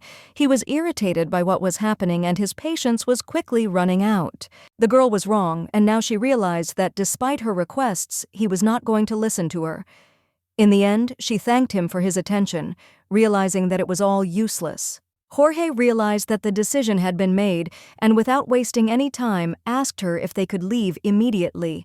He added that her things were already in the carriage ready to go. She was also concerned about the return of the brooch, but the emperor's assistant replied that it was too valuable to hand over immediately. He promised that the brooch would be returned upon arrival at the palace. Despite all the circumstances, she still could not forget about her maids and expressed a desire to at least say goodbye to them before leaving. This was an important moment for her. Unlike her, he was keen to finish the process as quickly as possible.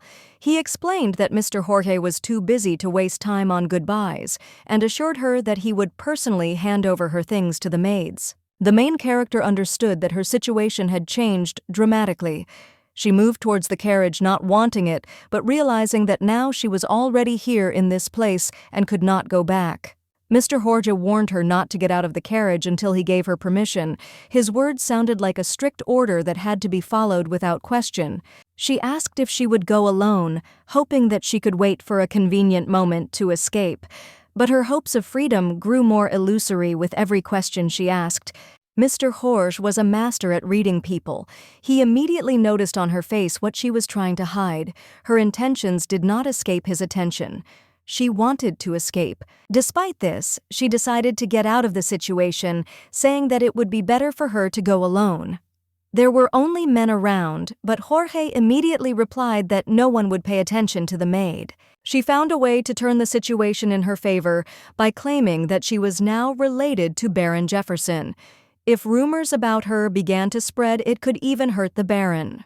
Mr. Jorge hit himself on the head. He could not understand why he had chosen this particular maid for his trip. His thoughts were filled with questions about his mistake. The lady then asked to tell the Baron that it was a mistake and that she was not at all suitable for His Highness. She hoped that this would rectify the situation. However, Jorge could not fulfill her request. Instead, he agreed with her words, adding that she was completely right, but he could not do as she wanted. Jorge said that although she was a distant relative of the Baron, he recognized her personally. Therefore, it would be inappropriate for a stranger to ride in the same carriage with her since she was not the prince's servant. The protagonist asked her to go alone, assuring her that the worst would be avoided.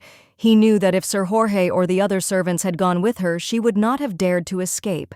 The gentleman, worried about what was happening, asked her to remain calm and not to interfere. He believed that this was the only way she could avoid unpleasant consequences. He said they would race straight to the palace and insisted she not even think about running away. His words were resolute, leaving little hope for freedom. The horses, led by a confident hand, quickly moved from their place, beginning their fast and inexorable run. Everything happened so quickly that the heroine barely had time to react. The pace was so fast that the girl even felt a shock at the start, not expecting such speed.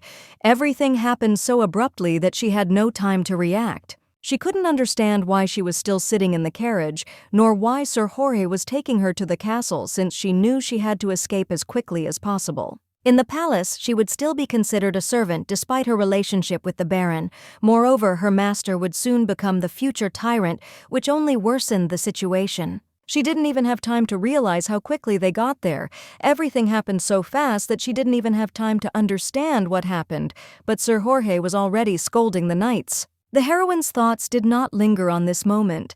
She understood that now only one thing was needed: to use the opportunity and escape without wasting time on thinking. Sir Jorge continued to shout at his subordinates, his voice full of discontent. This gave the heroine a chance. Very quietly, she slipped out of the carriage, hoping not to attract attention. He was apparently angry with his knights, demanding more from them. Meanwhile, the main character took advantage of the moment and quickly ran towards the bushes, hoping for cover. Adriana was surprised to see such beauty in front of her. It was a garden, but there was too much greenery to call it ordinary. The gaze was lost among the vegetation. Fortunately, there was a place to hide if she met the gardener. She could say that she was a new servant who had come with Baron Jefferson and had gotten lost. She planned to spend the night here and in the morning following the sun, find a way to get out of this mysterious place. Everything had to be decided the next morning. Now all she could do was pretend it was unlikely that anyone would look for a runaway maid, but it still wouldn't hurt to be careful, especially in a place like this. Suddenly she realized that she had somehow found herself in the very center of a strange labyrinth of green leaves. She didn't know where to go, but her intuition told her to move. Her job now was to hold out until morning. Then she simply had to move toward the rising sun and hope that it would lead her to the exit. But first, she had to somehow get out of this labyrinth. The green mass surrounded her on all sides, and the exit was not obvious. She wandered through the labyrinth for a long time, but there was no end in sight. If she screamed, she could be heard, but the air was so stuffy that it became difficult for her to breathe. Adriana didn't know where to go next, but suddenly she noticed a light shining through the greenery. It was a faint but reassuring glow. She realized that she needed to get to this light because it could be her chance to get out of this strange and disturbing place. Suddenly, among the greenery, she saw him. Mikael was standing in the field holding a flower in his hands, but upon seeing her, he instantly blushed and became very embarrassed. Mikael didn't know how to act when he saw her. He immediately felt shy as his unexpected meeting with Adriana took him by surprise. Everything that was happening seemed to the heroine to be just a restless dream. She could not believe that this was reality so strange and unexpected was every moment of their meeting. The boy handed her a bouquet of flowers that could only be found in the mountains, in places where nature itself seemed to create beauty. He seemed confident in his gesture. The heroine thought she understood the meaning of these flowers, but something in the guy's behavior indicated that he knew that their paths would cross again in the future. She couldn't imagine how he could end up in such a restaurant, but the guy confidently answered her that it was all the result of fate, that their meeting was inevitable. At that moment, the girl froze, realizing that everything that was happening to her was too different from what she expected. Her thoughts were confused into one unclear picture. But he simply smiled, saying the word fate again. His confidence in the concept made her wonder if perhaps fate really did exist. She couldn't understand what the word meant to him, but somehow it seemed more appropriate for the novel's protagonist than for her own life. Suddenly, her gaze caught a thin, bloody trace on her hand. The guy noticed it and, worried about her health, hurried to bandage her hand. His concern was obvious. The girl, surprised by his actions, asked how he ended up in this garden since this place belonged to the prince himself. Her question was full of bewilderment and interest. To her surprise, the guy only answered with one word: mosquito. This caused her to think a lot, and she wondered what exactly could be hidden behind this answer. And then she suddenly realized that he was using the word as an analogy to mosquitoes that appear unexpectedly and disturb the peace, as if upsetting the balance of a calm life. The girl realized that it was now clear to her that he had sneaked in here. His mysterious words in response to her guesses only added to the intrigue, and he seemed to be playing a game. She realized that he must have been feeling under pressure because, despite his youth, he was forced to cope with difficulties that were beyond the strength of a young man. The guy probably had to go through difficulties, but despite this, he was still able to find the positives in the situation, which made his behavior more resilient and optimistic. At some point, the guy handed her a small ball, saying it was a chick. This strange but sweet offer made the girl curious and surprised. She was shocked when she first saw such fruits, but her interest in them was so great that she could not resist the desire to taste them. As soon as she tasted these berries, her heart was filled with delight. She could not help but fall in love with their extraordinary, delicious taste. She exclaimed that it was incredibly delicious, to which the guy, smiling, said only one word: ant. The answer seemed a little strange to her, but she did not attach any importance to it. Once in the imperial palace, the girl noticed that even the fruits here were different from those in her native places. Probably the guy wanted to say that everything here is in abundance, like ants in an anthill. The girl, a little worried, asked if they would be considered criminals if they ate the fruit. The guy calmly replied, "Foam." This calmed the girl down, and her doubts were dispelled. Having found that all her fears were unfounded, she decided that she would enjoy these fruits and eat as many of them as she could without any restrictions. They had a fun and carefree time until suddenly the girl noticed something interesting in the distance, which immediately caught her attention and made her concentrate. Looking more closely, she noticed a narrow path that led towards the exit. This discovery was quite significant for her at the time. She began to think that this path might lead to some secret place created by the personal order of the prince. That is how she interpreted this mysterious find. She already assumed that no one would find her tomorrow, but despite this, she was worried and concerned that her absence would raise questions from others. This place in the future will become the place where the power of a cruel tyrant will unfold. The main character understood perfectly well that his influence will be enormous. Even if this young man was a descendant of noble aristocrats, he could not just walk around without consequences, so she asked if he had run away again. The guy was silent. His gaze remained indifferent, which immediately made it clear that he had again acted as he had done before, although he had no need for it. The heroine thought about it. She herself was no better. After all, she too had run away in her time. However, she still felt that the situation no longer made sense to her. She realized that her attitude towards this issue had changed dramatically. Previously, she had tolerated it, but now it was clear she would not tolerate it anymore. Inquiring how long he intended to stay in this place, she realized that he had most likely escaped more than once. His behavior had become predictable to her. The guy replied that it was like a hamster wheel, and she replied that a real escape is when you leave forever and not in a place where they can find you. He was silent for a few seconds, and then he said the word unicorn.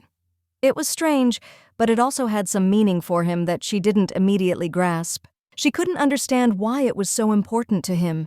In her eyes, there was no point in running away and coming back, but she felt that he was different from everyone else. Having said that if he didn't want to, he didn't have to say anything. She added that, in any case, everyone's reasons were the same. She understood that many guys ran away for the same reason. The girl met many people like her who, like her, fled to the capital. Looking at their faces, she heard their stories. They were all looking for their place in this world. All of them who were near the heroine could no longer bear life with their own family. Their suffering was so strong that they decided to run away. The heroine was full of hatred for her mother, father, and grandmother because she felt how they deceived her. The heroine's family used her for their own purposes without thinking about her feelings. The boy who was next to her was silent, but it seemed that he deeply regretted her situation, understanding how hard it was for her. The heroine told the prince about how she had been treated at home, how she had run away from her family. She did not mention her punishment because she knew such details might shock the young boy. Although her words were simple, he seemed ready to console her. Suddenly, the heroine remembered her brooch, which was very important to her. She was very worried, not knowing what had happened to her, and her heart was filled with anxiety and worry. She began to apologize, explaining that her brooch had been taken, although she had carefully hidden it for safekeeping. Her agitation grew as she realized how much the item meant to her. However, soon suspicious events began to appear in the house when a thief was discovered. All the maid's things were checked, and in the end, Baron Jefferson took the brooch. The heroine assumed that her brooch was now in Sarahasa. The boy couldn't understand why this situation had happened, but the heroine explained that it was quite logical. The brooch was very expensive, and that's why it was taken away so carefully. The main character hoped that the boy's parents would not be angry with him for giving her the thing. She was worried that it could affect his fate. The girl began to apologize to him, worried that she would lose his trust.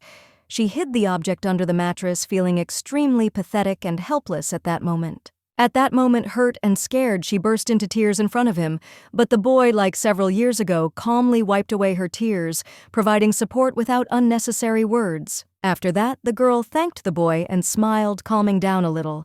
In response, the guy said the word boomerang, but she did not quite understand his intentions. She couldn't understand what exactly he meant by the brooch and the boomerang. She tried to grasp the meaning, but her thoughts were confused by this incomprehensible word. He continued and said the word smelt. But again, she couldn't figure out what the guy meant by that. She couldn't figure out what he wanted or what he was thinking. Then the girl suddenly realized that the boy probably wanted to talk to Sir Jorge in person and return the brooch. This was an unexpected discovery for her, but she was still confused. She knew that Sir Jorge was not such a simple man as to carry out an order only at the request of a boy. However, he looked confident, as if he knew that he could achieve his goal. The girl asked him again not to ask about it, assuring him that it was not worth her efforts and would not bring the desired result. She did not want him to get into trouble. Suddenly, the guy, without saying a word, took her hand and said the word sparrow. This made her think because his actions were becoming more and more strange and mysterious. She thought that maybe everything was right and that Sir Jorge might not be as dangerous as she thought. Maybe everything wasn't as complicated as it seemed at first glance. But then came another prince, and at that moment everything changed. Suddenly the boy was in danger and the prince might hate him and his parents. The answer was as sure as a unicorn. It meant that everything would be fine. The guy seemed to be absolutely sure of what he was saying. His words sounded so confident that the girl believed him, not doubting the future. She agreed with him but asked him to remember one important rule: do not return the brooch. She did not think it was necessary, but she herself could not understand why. It was strange in front of the guy because he himself gave her the brooch. An interesting thought suddenly appeared in her head, which could possibly change everything in their further actions. The lady decided to ask a strange question. Could she be taken into Mikhail's house as a servant? She decided to take such a step, hoping that everything would work out as it should. She decided to work as a maid in his house because everything was starting to come together as she hoped. There was no longer any doubt in her mind about the correctness of her decision. But the brooch remained important evidence. The guy was nervous, worried, and silent. This only confirmed that there was something important in this item. Adriana said that she found the brooch in the forest because he had lost it. She wanted to return it to its owner because she understood how important it was to him.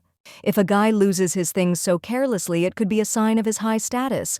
Perhaps even the prince himself would not attach importance to some servant and would allow her to leave without consequences. She decided to ask the guy if it was okay to do so. This question was an important step, and she waited for his answer, deciding what to do next. He remained silent despite her presence.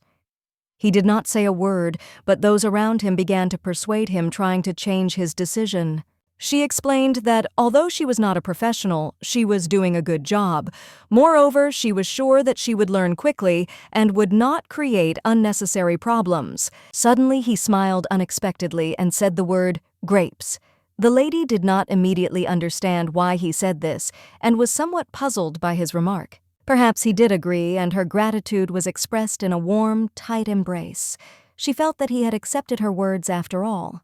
She could not help but add that she sincerely thanked him for his help. He had given her considerable support, for which she was deeply grateful. Sir Jorge suddenly appeared and, without asking her any questions, asked her what she was doing there. His gaze was wary and he was clearly displeased about something. His face contorted with anger, and he said sharply that she was not the type to touch him freely. He demanded that she back off immediately. In the book, his reputation was far from impeccable. He remained loyal to only one person, the emperor, and did not tolerate outside interference. He said that he had been looking for His Highness for a long time, and added that if he was looking for privacy, it would have been worthwhile to inform him about it in advance. He was ready to accompany him to any place. However, the boy only responded with the words, "thin ice." Sir Jorge did not know how to properly respond to this strange remark, and was confused. The translation of her words was simple. It was useless. Sir Jorge asked again what she had said and seemed a little frightened by her certainty. The lady, noticing his reaction, hastened to say that it had simply seemed that way to her and would not insist on it any longer. He looked at her carefully and suspiciously, as if he didn't believe what was happening. His gaze was sharp and full of doubts because the situation was not easy. Suddenly, the lady decided to explain to him, telling him that, for better understanding, he should imagine himself walking on thin ice. And of course he would inevitably fall through. He could not immediately understand what she meant. And then the lady clarified that even if His Highness told him where to go, it always led to strange places. Now he realized that the prince's words had a permanent meaning, but he still had doubts that the girl had not made all this up, and he continued to look for confirmation. Suddenly, the young man pointed his hand at the girl again and said the word Triana. This meant that she was right, and his words were not wrong. However, Sir Jorge could not believe what he heard because it sounded completely unbelievable. He could not accept the idea that such a thing could actually happen. Adriana was completely confused and did not understand what the young man was talking about. Everything that was happening left her perplexed, and she did not know what exactly was meant. Suddenly, Mikhail uttered a short word, thorn. It was a kind of signal, a warning for Sir Jorge to be careful because everything could be dangerous. It was an analogy reminiscent of a flower with thorns, outwardly attractive but can cause pain when touched. Just like in their current situation, one must be vigilant. Understanding the meaning of what was said, the knight abruptly threw away his sword, realizing that he should stop further actions and that the situation really required caution.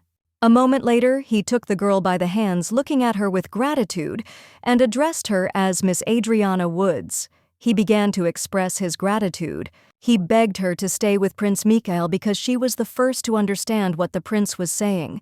It was extremely important, and he could not miss it. After all, she was the first one who really understood what every word of the prince meant, and this became a decisive moment for their further steps. No one had ever achieved this before, and it surprised even him. The girl didn't expect something like this to happen to her. He added that she shouldn't worry about the difficult work. All she had to do was pay attention to what His Highness said. If she was around, everything would be much easier. This was a real dilemma for the heroine's head. She understands that if she stays close, she will end up in the company of the future tyrant, but she is needed by both the prince and the knight. She couldn't accept the offer right away. Mikhail was a kind and peaceful boy who didn't even show signs of cruelty, but her decision wasn't final yet. However, in the future, he could become a cruel tyrant ready to do anything for power. She did not want to be part of that, and suddenly, as if in response to her thoughts, her name rang out. It wasn't a normal call. He seemed to have something important to say. He wasn't the soft and docile boy she was used to. It surprised her. Besides, he was not the gentleman who needed her help, and then again, as if sensing her doubts, the young man said something else, making her think. The words sounded like a latch, and it seemed as if he was smiling. At that moment, she remembered everything, how she, finding herself at the door, saw him in front of her for the first time. He offered her his hand, helping her out of the forest. At that moment, she realized that her fate had long been tied to this man. The heroine's fate was intertwined with his even before she realized it. Everything happened as if they were connected even before they met. The next morning, the girl woke up and couldn't understand where she was. Everything seemed so strange and new that her thoughts couldn't immediately come into order. Suddenly it occurred to her that she had agreed to such working conditions. Memories flashed through her mind, and she realized that she could no longer go back. She promised herself that no matter what job she did, she would stay in this castle, perhaps as a servant or in some other position. But it was only the next morning that she realized the full gravity of her actions. She could not believe that she had agreed to such conditions so easily. She felt like she was out of her mind and didn't understand how she could have agreed to this. It was a strange feeling, like she had lost her common sense. Suddenly, someone turned to her and asked if she was okay, if anything hurt. She couldn't understand where such attention and care was coming from. This was completely new to her. No one had ever treated her like this before, and she found it hard to take the attention seriously. Suddenly, she saw a beautiful girl standing next to her who turned out to be a maid. Her attention was immediately drawn to this figure, although she had hardly noticed it before. The woman carefully checked the temperature, noting that the girl most likely did not have a fever. She understood perfectly well that the main character had spent time in the garden until late in the evening. This could be the reason for her condition, because it was probably not easy for her. Then she asked if the main character would be having breakfast, to which she was told that she would be there soon. The people around knew that the woman had to communicate this as quickly as possible to avoid unnecessary fuss. However, the woman immediately said that there was no need to worry.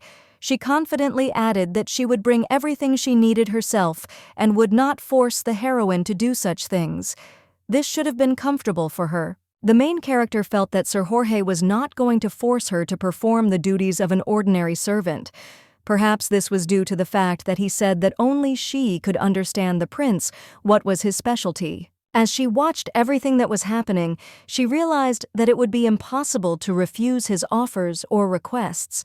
Even if she tried, she could not disobey because it would be against her will. Until now, no one could understand what exactly he was trying to say.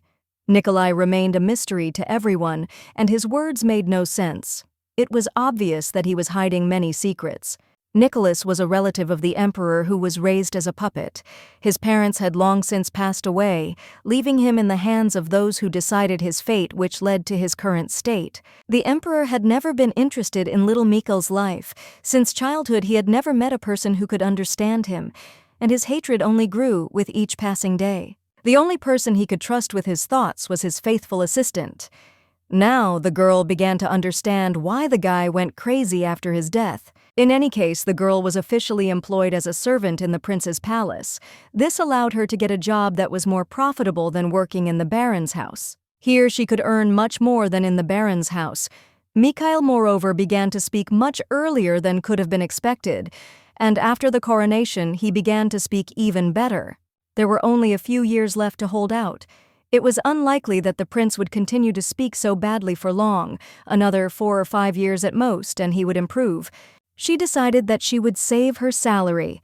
When she left the palace, she would immediately open her own restaurant because it was difficult to get into the kitchen being next to it. The maids asked the girl if she would like to have breakfast in her room or in bed. This surprised her, as this had never happened before, and she was curious.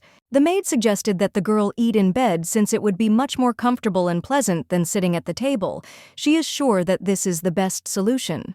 Right in front of the girl, a multitude of beautiful and appetizing dishes were laid out, which not only pleased the eye, but also awakened the appetite. Their diversity immediately attracted attention. Despite such an abundance of food, the girl began to salivate.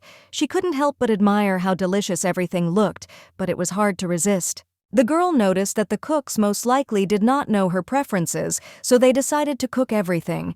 This meant that she could choose something to her taste. Remembering the kitchen, the lady couldn't help but worry about how Sophia and the other maids were feeling. It was probably because of her that all the commotion was happening, and she felt responsible for it. She said that she loved fruits, white bread and pies, and also asked to tell them to prepare a variety of dishes every morning. This was her small wish. As the maid was about to leave to convey her request, the girl asked for some more fresh milk, confident that it would also be a good addition to breakfast. The main character considered this request quite reasonable and even justified. There is never too much fresh milk, especially in the morning when you want something healthy. Suddenly, while the girl was thinking, she noticed Sir Jorge in her bedroom. He looked pleased to see that she had not yet run away. His face expressed confidence. But she had no choice. Even if she tried to escape, Sir Jorge would personally turn the entire empire upside down to find her. He was too powerful for her to escape. The boy was glad that she understood his words, and with a light expression on his face, he handed her an envelope in which he hoped she would see important documents. When she opened the envelope, she found a contract for a servant, but it was not what she thought. The contents were unexpected and made her think. As Adriana Woods read the contract, she realized that she had enormous responsibilities. Among them, there was only one page concerning the Imperial Palace. However, the amount was 10 times more than what she received from Sir Jorge. That is why she immediately decided to sign the documents. But suddenly, she felt a strange uneasiness. Doubts began to arise in her head, and she decided to pull herself together because everything seemed extremely suspicious. The question of who she would be here, which was not giving her peace, she decided to ask. The guy she had pinned her hopes on realized that she was not as naive as she seemed. His view of her changed when he realized her determination and resourcefulness. Adriana expected an honest answer. She did not understand what role she would play in this new world and why she should obey the orders of maids who were alien to her. He replied that she would be nobody. This statement greatly angered the girl because she expected a completely different attitude from him. His words fell on her like a bolt from the blue. Jorge, hearing her indignation, repeated that she would remain a nobody. He did not know how else to explain it, but the certainty in his words was obvious, and she felt that there was something more hidden there. The lady was furious. She could not understand what duties she had to perform and what it all meant for her future. It did not fit in her head, and it made her angry to the limit. Jorge added that with her background, she couldn't get into the palace. Moreover, she wasn't even fit to be a simple pretend servant, which humiliated her even more. Adriana already knew about it, but it was Baron Jefferson who organized this spectacle so that she would understand how far her position was from what she wanted, and even more, her place here was in question. Adriana always dreamed of being a maid, but in her eyes it was more than just a job. She wanted to be close to Prince Mikhail to help him and support him in everything he did. However, it was not that simple. Prince Mikhail did not consider her role limited to that of a servant. His views on the girl's position surprised her more than she expected. To make matters worse, everyone in the palace except the prince himself considered her too low for such a role. They saw her as an idiot, incapable of putting two words together. What she heard disappointed the girl. She could not understand why his opinions and statements were perceived as ridiculous because he was simply used to expressing thoughts differently. It made her wonder why everyone was so afraid of the prince. Even Baron Jefferson trembled at the rumors that mentioned his name, which seemed strange to her. However, Sir Jorge explained to her that Baron Jefferson was an ordinary country boy who had arrived in the capital only 6 months ago.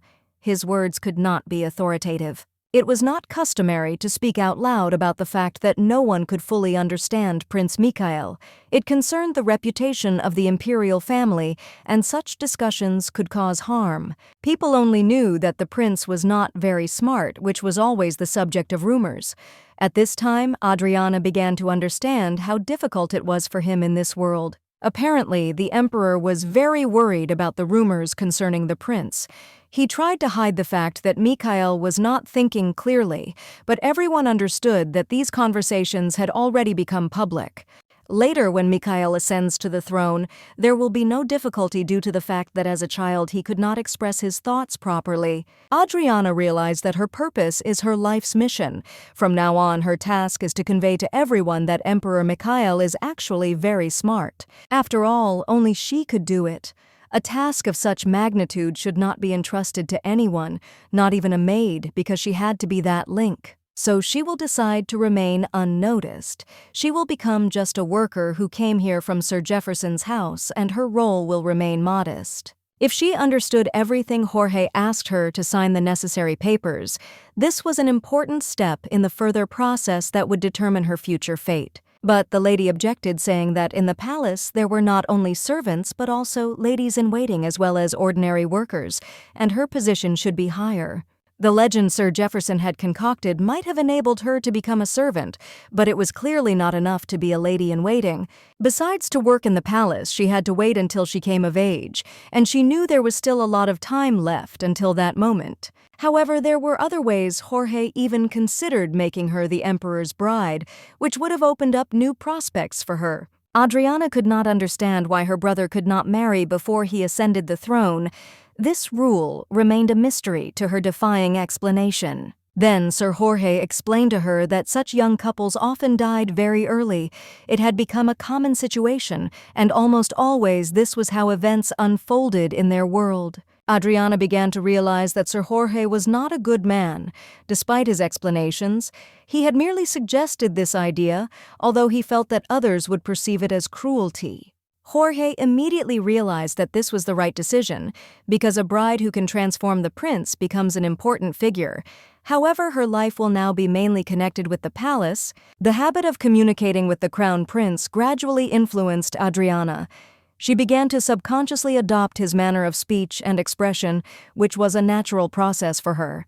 Jorge was surprised to hear Adriana's strange statement and asked what she had just said. She wasted no time in replying that the word unicorn in butler language meant impossible. Adriana's words made Jorge think.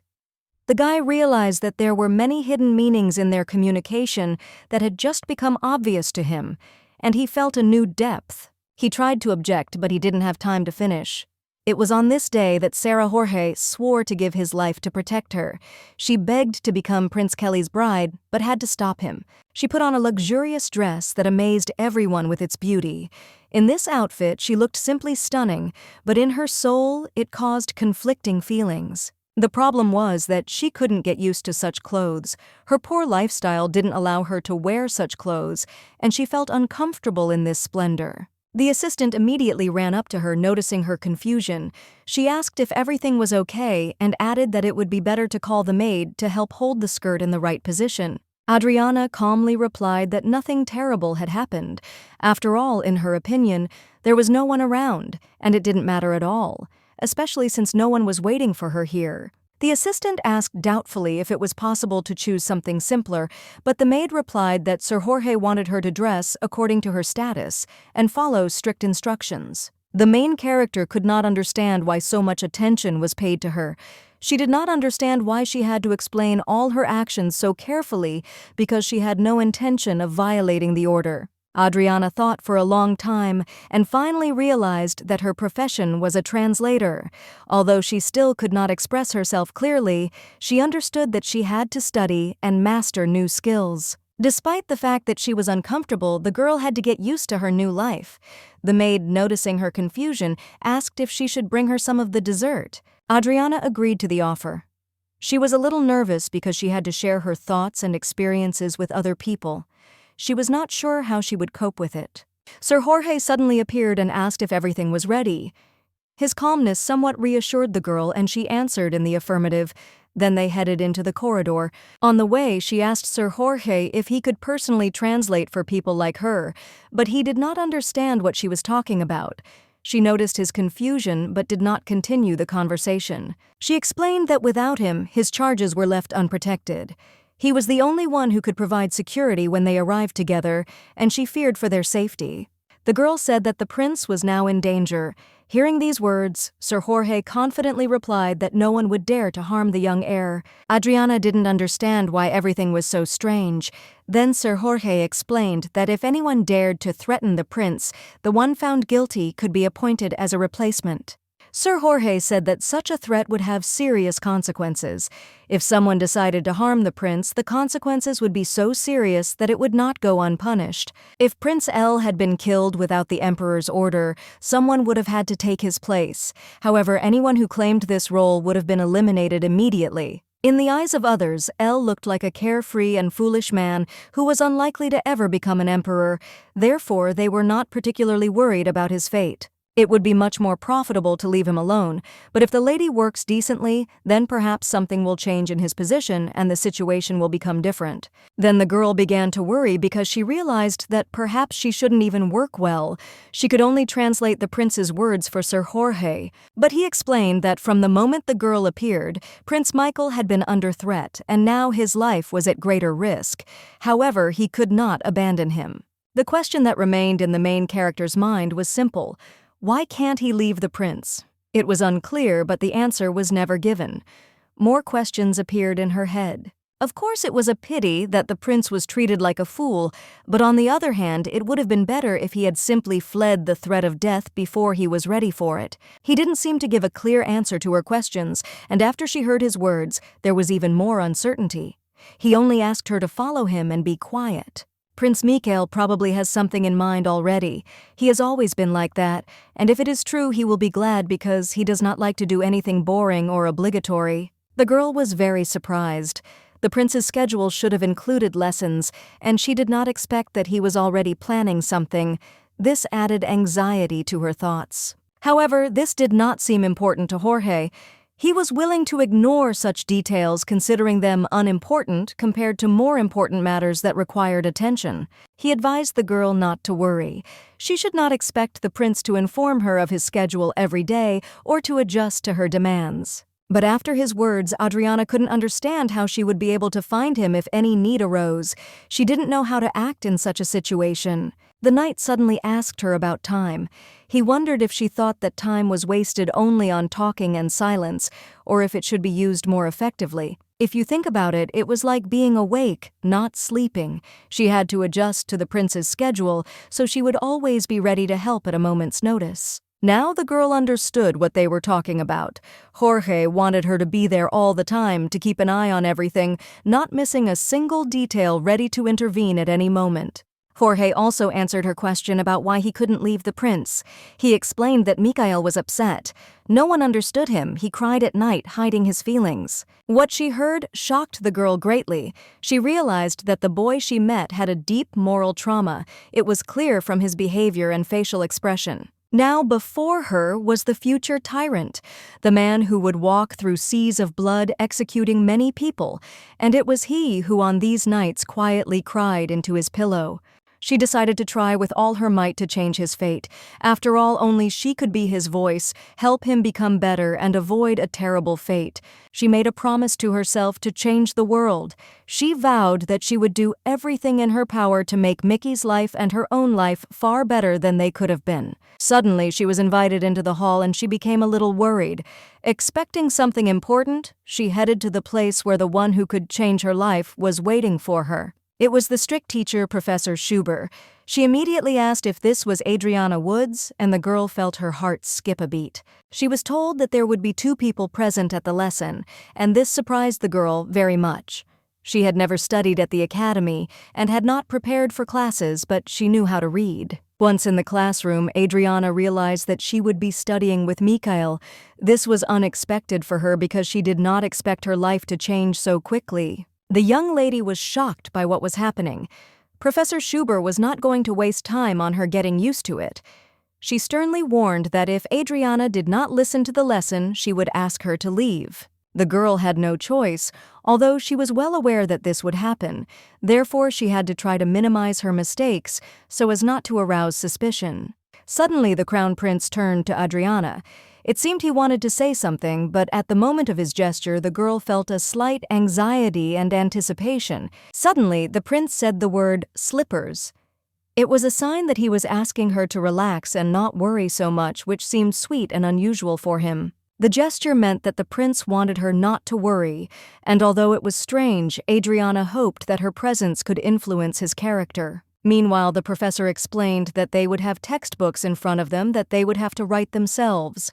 This was to be an important part of their future education. She gave the command to open these books. They were de Brent's history books which were to be studied, but their structure itself was unusual and required special attention. But as it turned out, it was not an ordinary book at all. In their hands was a notebook in which they had to write down everything they learned in class. The notebook was an important part of their learning process. Here they had to write down everything they learned, creating a kind of personal notes for future study. Then one of the students asked if they would study only history.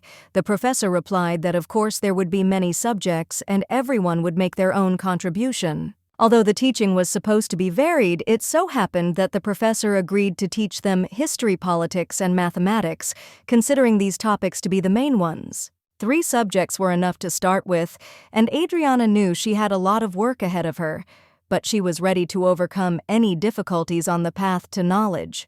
The lesson began, but its content was simply terrible. The unclear and complex topics made the girl feel insecure and angry because she could not understand. She couldn't understand a single sentence. This frustrated her, but despite this, she continued to try to concentrate so as not to appear weak in front of the professor. The professor asked the students to write down at least those parts that they could understand. For Adriana, this became another challenge, to do at least a little from the entire lesson. The main character, Adriana Woods, couldn't understand what was being said. She replied that she didn't understand anything at all, and besides, her memory was failing her at that moment. They then decided to study His Highness's notes. This decision seemed logical, since they could contain the necessary information that could clarify everything that happened. However, the notebook was not as useful as expected.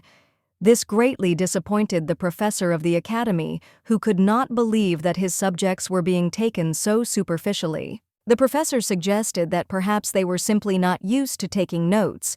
He thought they should try the question and answer method to better retain the information. Suddenly, Mikhail, as if in response, said the word plum.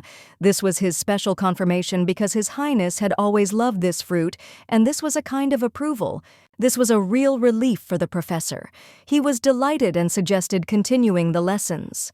Taking a pointer, he began to explain in detail the history of the Dobron Empire. The professor explained in detail how the continent was repeatedly divided into several countries. The main character, listening to all this, felt that she did not understand anything because she had a poor memory for faces and events. The professor also explained that the territories of these countries were very small. Some of them resembled small settlements in area, but despite this, they declared themselves separate states. The emperor came from a small country that no one really noticed. It was as small as many others hidden on the map of the continent. The country was so small that its capital was much larger, raising questions about dividing the continent into such tiny states. The lady thought about it, but she didn't know what to say. It seemed to her that it all made sense because these strange and small states existed before the empire was created. At that moment, the boy sitting next to me suddenly said the word ankylosis. His voice was quiet but clear, and the word was clearly out of context. This surprised the girl because she could not immediately understand what he meant. The word sounded strange and did not sound like anything familiar that she could associate with it. The professor, trying to figure it out, asked him what he meant by that word, but she couldn't understand him because that word didn't exist in the language she knew. The boy kept repeating the word without stopping, but it all remained incomprehensible to her. Each repetition only confused her without providing the necessary explanation. Then the professor became very angry. She had hoped that with the help of the young lady, she would be able to establish contact with His Highness, but this did not happen and she became very unpleasant. Although Adriana had understood something before now, her thoughts were completely confused. She felt broken, not knowing what was happening. The professor, noticing her sadness, decided to intervene. At this time, the boy turned to Adriana. The professor added that she hoped they would not miss their chance and that the stalking teacher would not be the reason for their failure. This was important for her students, and she hoped that the situation would not get out of control. Everything that was happening seemed very complicated and even a little confusing. Adriana couldn't figure out what exactly had gone wrong. Her feelings were mixed and she didn't know how to proceed. The situation seemed to be getting too tense. Adriana decided to ask again what this word meant. She was well aware that she had not understood it the first time, and she wanted to clarify for herself what exactly the interlocutor meant. This was an important point for her, so as not to make a mistake. The boy wanted to say something, but his thoughts suddenly became confused, and he didn't know how to start the conversation. He seemed a little confused, unsure of how to continue. Adriana began to worry that she might have offended him and immediately tried to correct the situation. She quickly said that the problem was not with him, so that he would not worry. This worry overwhelmed her, and she did not want him to feel awkward. Suddenly, a new figure appeared in the room, and Adriana noticed it. Someone entered, interrupting their moment of conversation. It was an unexpected turn, and she did not have time to understand who exactly appeared. Sir Jorge entered the room. He seemed very agitated, and noticing the tense atmosphere, asked what had happened. He clearly felt that something was wrong and wanted to get to the bottom of the situation. Adriana started to apologize, but Jorge immediately calmed her down, saying that there was no need to apologize. He was sure that it was nothing serious and that the problem could be solved. He didn't want her to worry unnecessarily. Sir Jorge wanted to understand what the real problem was.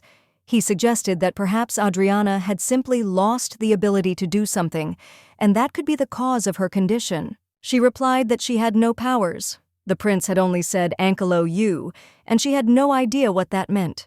Her answer was one of complete bewilderment. The guy probably made up the word himself, and his mysterious expression left her at a loss.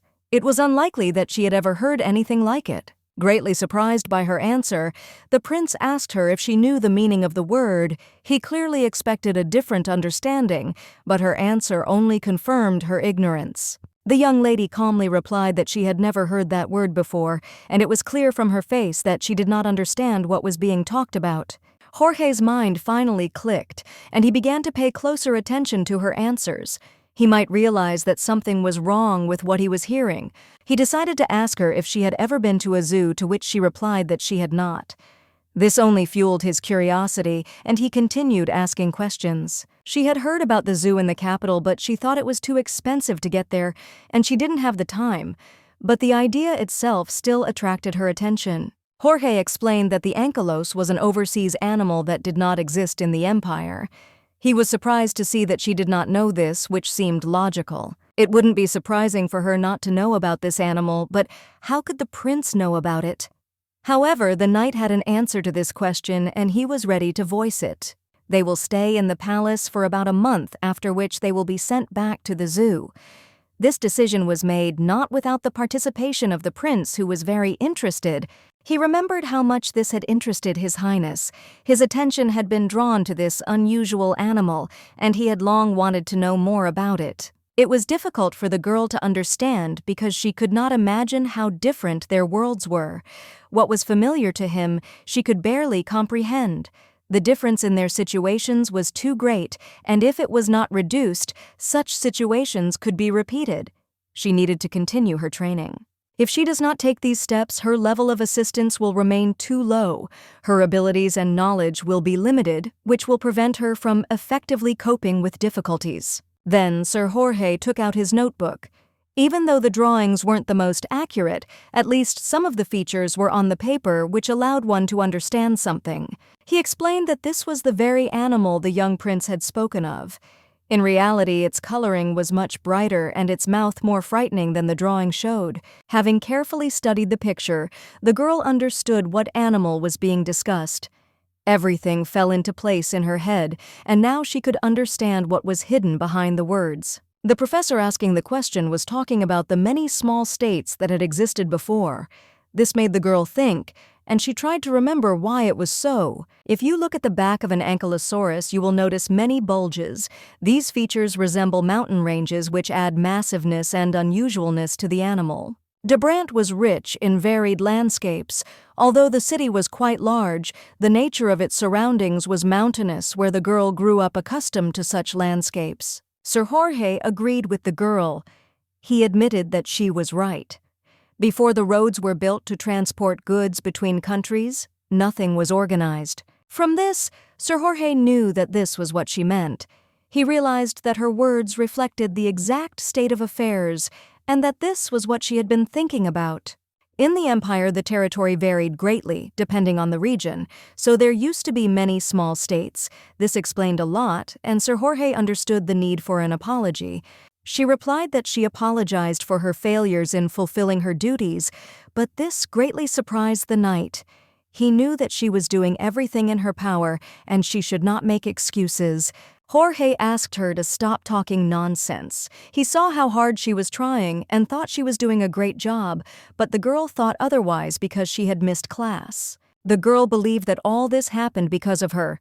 She burst into tears because despite the fact that His Majesty answered her question, she could not understand him and felt like a failure. She tried to explain to the teacher, but there was no point. Professor Schubert had made it clear that there was only one chance. If she left, she would never come back. This disappointed the girl even more, as she understood how much effort the assistant had put in to invite Professor Schubert. Many teachers had already refused to teach the young man. Now she couldn't figure out who would teach Mikhail when Sir Jorge suddenly knelt down and suggested that he could take over the teaching. He offered his help. Of course, he wasn't sure that he could teach as the situation required, because his knowledge was far from deep. He couldn't help to reach the required level. However, this was temporary until another teacher could be found. The prince replied that it would be bearable, although his answers were a bit confusing, such as strawberry. She looked at the books he had been given. When she stood in front of them, she realized they were preschool books. This was much better than Professor Schubert's words. She began to study them and found that she became very interested. The books were simple and accessible, and she could focus on their contents. The prince was doing very well with the books, but it was clear that something was bothering him. He looked a little irritated, as if something was not quite as he had expected. The lady asked him what exactly he was not happy with. The prince replied, "Paper," but his answer was incomplete, and the girl could not immediately understand what exactly he wanted to express. Sir Jorge thought that the reason was the poor quality of the paper, and that might explain his displeasure. However, the prince repeated his words without explaining exactly what he meant. He said paper again, hoping that those around him would be able to understand his problem. He was determined that this word was the key to his discontent. Suddenly, the lady realized that the prince simply did not know how to count letters. This became clear to her, and now she understood exactly what the problem with his perception was. She was absolutely certain that the boy could not read letters, and that this explained his strange remarks. He simply could not perceive the book as others did. Jorge was so furious that his desire to immediately eliminate those teachers who only pretended to teach Prince Mikhail became almost unbearable. He could not allow these people to continue their work. In the book, the knight Jorge was often described as the loyal right hand of the cruelest tyrant. However, in reality, his behavior was far from the image of a cold-blooded and decisive man who always remained calm. The lady, watching Jorge's heated attack on those who had not lived up to his expectations, asked what would happen to the prince if he did kill them. But Jorge was not interested in the opinions of those around him. He believed that no one would pay attention. However, she knew for sure that Jorge was not the kind of person who could act like that. There were many more conscious values in his soul than it might seem at first glance. He was deeply condemned by himself because he admitted his guilt. He believed that it was his carelessness and weakness in decisions that were the reason why Prince Michael never learned to read and write. Jorge felt like an idiot following the emperor's orders without thinking. He was convinced that this was the only way, and that this was the only way to achieve success, not realizing that his actions could cause more harm than good. It didn't even occur to him that his own view of things might be wrong. Jorge thought Prince Mikhail could learn to read and write, but he missed the importance of the human approach to learning. Suddenly, Prince Mikhail himself approached the crying Jorge. His presence seemed to bring some clarity to this confusing situation because Mikhail was much wiser than many could think. The prince smiled, which was an unexpected and even instructive gesture for Jorge. He said that sunlight always illuminates the darkness and that nothing is ever completely bad. The girl next to him assured him that the prince was truly confident that everything would be fine and that each of them would cope with their difficulties. Her confidence was infectious. These words brought him real joy, and he decided that he would now take up teaching. He was determined to teach them the alphabet as soon as possible. He quickly wiped the tears from his face and, eager to act, quickly set to work. His desire to teach the alphabet was strong, and he was ready to begin immediately. She also asked if the knight would mind if she taught Prince Mikhail to read herself. Her request was modest but very important for the boy's future. As soon as the girl received permission to teach the little emperor, she began teaching him with enthusiasm. Her whole focus was on teaching him the alphabet. She carefully wrote out all the letters, and fortunately, he quickly mastered the alphabet. Every day, his progress became more and more obvious, and she was very pleased. She hadn't expected such rapid progress. Seeing him learn the alphabet in just one day, she began to wonder if he was pretending not to be able to speak.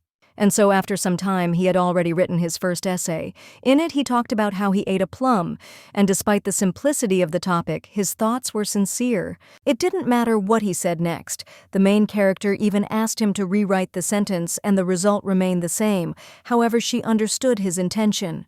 In the entire empire, there were only two people who supported Mikhail, our heroine and Sir Jorge. Everyone else was only happy when he seemed like a fool.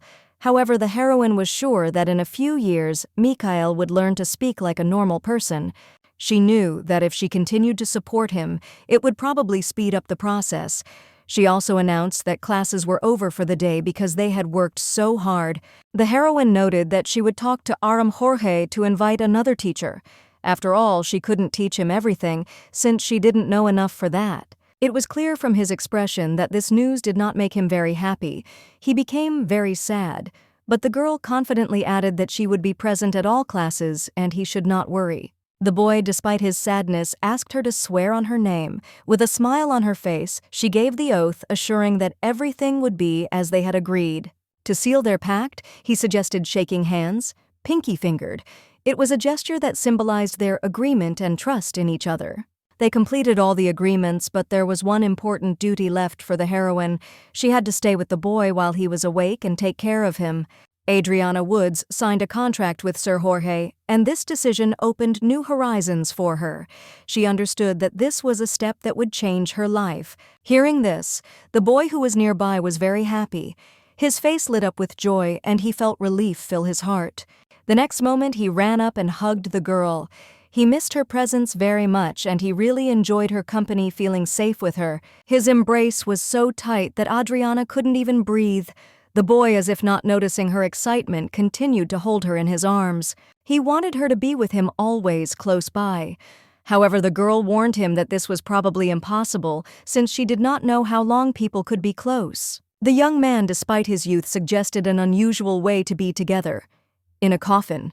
His words about death struck Adriana because he was only 10 years old, and such thoughts were inappropriate. However, it seemed he hadn't expected his words to cause such a reaction. The boy just stared at her silently, unable to comprehend how this had affected the girl. The next class, the same teacher came as before. However, Adriana noticed that she seemed to be getting a little bolder. This made her feel anxious. She nervously greeted the teacher, who, in response, ordered her to open a new textbook. Adriana realized that another important step in their education awaited them. She said that she had heard that His Highness could now read, and mentioned that they had had some difficulty communicating. The boy had once again uttered strange words, particularly gravel. This meant that he had agreed. The professor, before starting the training, turned to Miss Wood with a request. She asked to carefully follow the professor's lessons and listen attentively to every moment. This surprised the main character because she didn't have to do anything like that. The Highness understood everything perfectly well, and her role was limited to just sitting next to him and translating. However, the professor thought otherwise. Even if the boy understood everything, if the lady could not correctly interpret his thoughts, she would not be able to accurately convey his feelings and thoughts. This meant that despite Meikle's knowledge, Ms. Wood would not be able to do her job unless she understood what was going on in the conversation. The girl smiled and promised to do her best because that was true. After the lesson, she could not understand anything, and everything she had heard seemed to have evaporated from her head. The lesson ended late, and it seemed to her that she did not have time to understand every word. She was very upset, eager to get to her bedroom to be alone and recuperate after a stressful day. Suddenly, Sir Jorge said that she had worked very well today. However, the heroine did not share this opinion because her work was simply part of her duties. She decided to ask for separate lessons, but the gentleman did not understand her request, not realizing that she wanted to work on herself and study something outside of the general classes. The lady explained that she wanted to take extra lessons to learn on her own. She felt as if she could influence the prince's education. He replied that it would not be difficult to find another teacher for this, but there was one point that he considered important. People should always be close to the prince. Suddenly he had a great idea, an entrance ticket to a library that was always open. The lights were always on and she could come in any time to read books. She was a little confused and didn't know how to respond to his proposal. Thoughts filled her, and she sank into thought, not quite sure of her decision. He told her that the library had many more books than her office. The girl could easily find suitable materials. Hearing this, she relaxed and agreed. One of the subjects taught to the prince was the art of ball control. The teacher asked him to make his movements wider as there were many shortcomings in his technique. After the young man fulfilled the teacher's request, the teacher praised him for his efforts and told him to repeat the exercise 10 more times to improve his technique. At this time, the main character standing aside watched the young man's hard work. She saw how he tirelessly trained despite his fatigue. After several intense swings of the sword, the young man was very exhausted and barely holding back his strength. He continued training, fixated on one point in the air. The teacher watching this could not understand why he had not thought of teaching the prince how to handle a ball earlier. After all, Meikle clearly could not sit quietly in the library. The situation was quite understandable. Jorge knew his father, who was exactly the same. He could not sit still and always sought action. However, the main character understood that Meikle realized that it was impossible to rule the whole world with just one sword, and that more was needed to achieve success. Thanks to the techniques taught to him by Sir Jorge, Meikle will one day be able to destroy many people. These lessons will give him not only strength but also determination. The training, despite its intensity, left the boy very tired. He went to bed earlier than usual, completely exhausted but satisfied with what he had accomplished. When the girl saw that he had fallen asleep, she decided that now was the time to go to the library. She knew that her time now belonged to knowledge. Sir Jorge, noticing her intentions, wished her luck. He understood that for her, this was not just a visit to the library, but a chance to develop and be useful. 3 months had passed since Adriana had become Meikle's companion. Her role had changed, and she was increasingly choosing to devote herself to books rather than to restless activities. During this period, she decided for herself that she was no one important, just the prince's translator. However, for her, this was much more significant than it seemed. Even though those around her didn't understand the meaning of the word every time she called herself, that it seemed like she was clearly aware of her role in the mansion. In order to cope with the work, she needed to learn more about makeup, but it was not that simple. Meikle's abilities always surprised Professor Schubert. When Meikle explained something, Adriana could not always understand what exactly he meant. Fortunately, the professor soon realized the reason for her confusion. Despite all the difficulties, Adriana continued her studies, although at times she wanted to give up everything and leave. But fortunately, she was able to overcome this and continue working. She was content to study on her own, because if she had had a mentor, her funds would have quickly run out. Working on her own initiative was much more profitable. Soon, she began to think about politics and planned to study it seriously, even if it meant sleepless nights. She was ready to do anything to succeed. Suddenly, she heard a voice coming very close. It interrupted her thoughts, and she turned to find out who was calling her. She saw Mikhail standing in front of her with a smile on his face, and it seemed like he wanted to tell her something. She did not immediately understand what had happened, and as always she turned to him using a phrase from their usual communication, which he knew very well from her manner of communication. She immediately asked what he was doing there because it was clear that he needed to hurry and return to his bedroom where he was supposed to be resting. But the boy only responded by saying the name Orchid, which seemed to mean that he simply missed her and wanted to see her as soon as possible. Adriana replied that if he wanted to see her, he should wait until the morning, since she never told him what she was doing in the library. The boy answered again, saying the name Orchid, which again meant that he missed her very much, but they would only be able to meet when the morning came. She couldn't understand where the guards were looking, because instead of watching the boy and not allowing him to leave the bedroom, they did not interfere with her studies. How could he have slipped past such strict security? She couldn't understand how it was possible that no one had noticed his way to the library. Suddenly, the boy said that he was a wizard, and probably meant that he used magic or trickery to pass unnoticed. The lady was not satisfied with this. She took him firmly by the hand and led him home, convincing him that he should sleep until the morning, and she herself would continue her studies. Adriana couldn't understand how he managed to use this trick at such a young age. It seemed incredible because his age would not allow him to be so dexterous and cunning. She thought that maybe he had deceived them because he wanted to see her, because she could feel how he was reaching out to her. But did he have the power to change the future? Adriana believed that she could help him change his path, but with each passing day, her confidence was fading. More and more doubts remained in her heart, and hope was fading. Finally, she reached the room tired and out of breath. She apologized, asking for a little time to rest, because her breathing was ragged and her strength was exhausted. The boy stood motionless, his gaze fixed on one spot. He seemed to be absorbed in his thoughts, oblivious to time and the world around him. When the lady addressed him, he did not immediately answer. His gaze was fixed on the distance, and his answer was incomplete, as if he were absorbed in some deep thought. She asked him what was wrong and why he was staring at the moon so intently. Perhaps there was a reason for his intense attention, but his answer was only one word. The boy spoke of the moment when they first met, and the brooch he had given her. He said that she had gotten lost, and his words were full of regret. She remembered it too late and was stunned by how she could have forgotten. It seemed like a big deal, and she immediately started apologizing because it was no small thing for her. But the boy smiled and said, "Rope."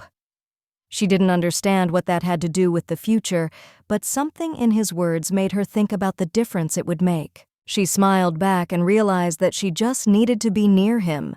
Maybe if she spent a few years with him, his heart would become less cold and more open. She hoped that her actions to protect him would lead to better consequences than those that might have occurred without her intervention and care. At that moment, her only hope was herself. She decided to do everything in her power to protect Mikhail and help him grow into a decent man despite his past. Tired after long hours in the library, she fell asleep early.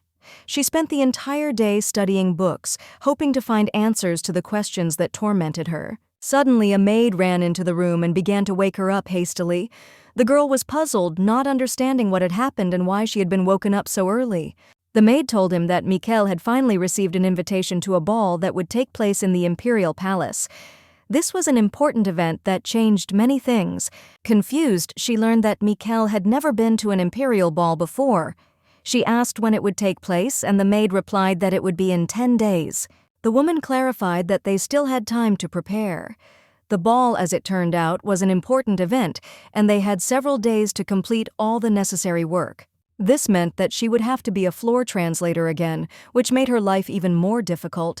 Adriana did not like the prospect of being put in that role again. She asked the maid if Sir Jorge had sent her a new schedule. However, as soon as he learned of the change, he immediately informed them. The maid assured them that they had no need to rush, and that perhaps they should calmly prepare for the ball. But something in her soul told her that this day would not be easy. At this point, the maid suggested that Adriana might like to hear about a secret method that might help her cope with the upcoming events. She leaned closer and added that she was in the same position, which brought her even closer to the heroine, creating a sense of mutual understanding. Adriana immediately understood the meaning of her words.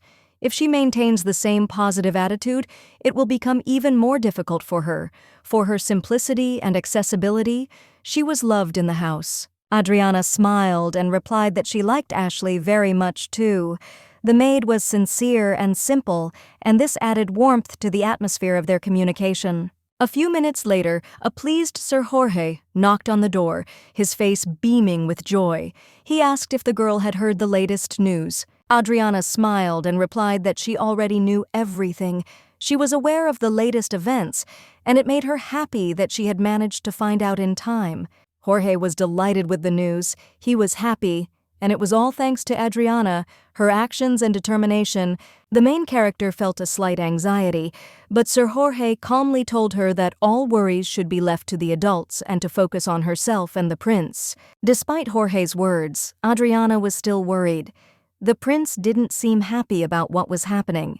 She couldn't understand how things would develop further or what he was planning. Jorge assured her that the emperor had already taken care of all aspects, including the princess's weaknesses.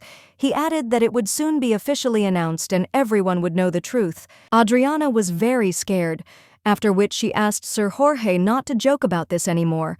However, he restrained himself and replied that this was not a joke at all, but a real situation. She responded by stating that without her participation, the emperor would not have made such an important decision. Otherwise, Prince Michael would have found himself in an extremely awkward position, made to look like a fool. Now, with Adriana's arrival, the situation has changed. Everyone will soon find out that Prince Michael simply has an unusual style of speech, and the role at the ball will be key. She must prepare. Sir Jorge couldn't help but be glad that Kel, despite everything, had at least received some recognition. It reminded her of moments in the past when she had waited for at least a little praise from her family. The image of her picking up grass came back to her mind, thinking that maybe it was even harder for him than it was for her. He was probably going through similar feelings. There is only one reason why the prince was finally invited to the ball and allowed to go out into society. As a result, the room became more filled with intelligence than anyone expected. After she became a translator, Kel seemed to change. He became a completely different person, and now he was able to handle many tasks, which was a great achievement. The talk had obviously reached the emperor, who was now perhaps seeking to completely subjugate the prince, turning him into his puppet. The girl felt helpless, which worried her more and more. Perhaps it would be better for him if no one knew about his true abilities. Then people would see him as a serious flaw, and he would not be able to claim the throne. Adriana Woods knew that if she really wanted to stop Mikhail from becoming a cruel tyrant, she had to make every effort to ensure that his bright sprout was not destroyed from the very beginning. A feeling of sadness came over her because she had an extremely important choice before her.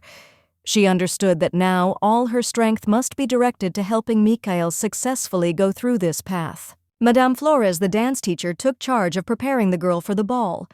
She asked her what she thought about the event, because Adriana almost fell again. Adriana apologized for her mistake, but deep down she knew that there was no way out of this situation. She knew that she had to learn to dance. Sir Jorge said it would be much wiser for her to learn to dance. It would help her anyway, even if she didn't feel confident at the ball. Adriana replied that she could not do it, and to her surprise, the knight added that she simply did not know how to do it. That was why he hired an experienced dance tutor for her. Adriana felt that her background was so low that she couldn't even properly place her hand on her partner's shoulder. The question arose, why teach her this if she couldn't dance properly? She received an answer that it might not happen right now, but in the future she would definitely be able to dance peacefully. It sounded like a promise. Still, she agreed and put herself in a positive frame of mind. She had to be with His Highness. And besides, these were free dance lessons. When she spotted him, she knew he was incredible. She asked him if he was interested in watching her practice, and when he responded positively, it confirmed that she enjoyed it too. Mr. Jorge asked Madame Flores to pair Miss Woods and the prince. It seemed like a great idea, and soon they began to dance. She was surprised she hadn't thought of it before. They were a perfect height match, and dancing with a real partner would be much more effective.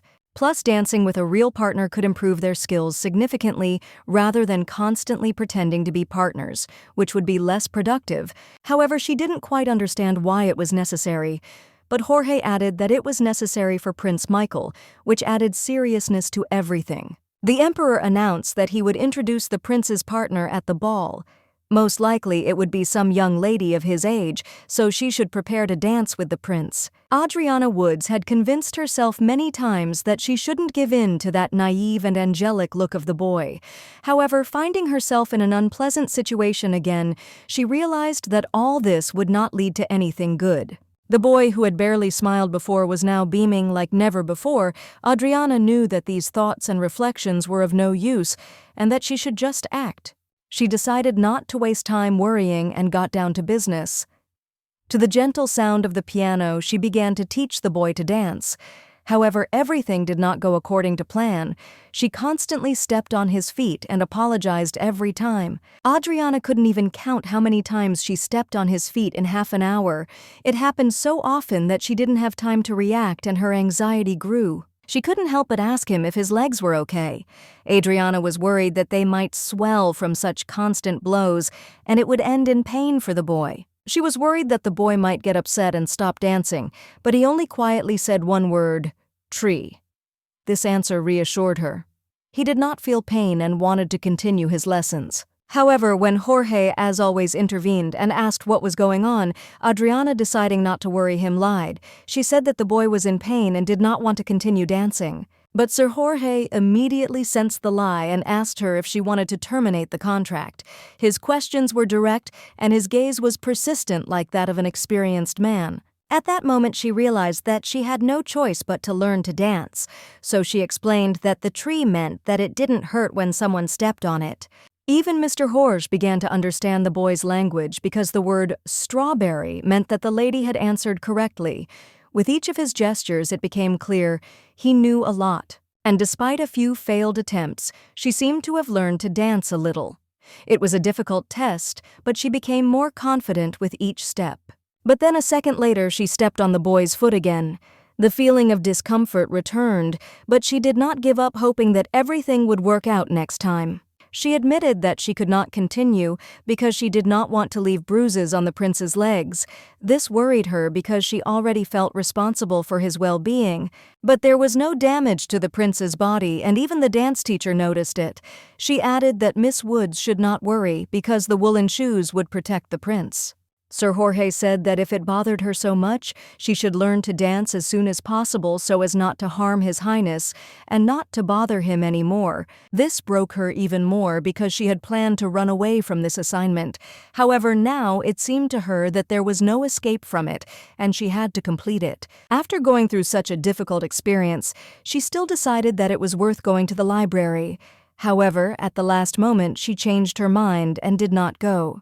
The main character stated that she was too tired. Sir Jorge noticed that she was trying to tell him something, and this could not help but draw his attention to her condition. Deep down, she decided that he shouldn't be afraid because her demands were fair enough.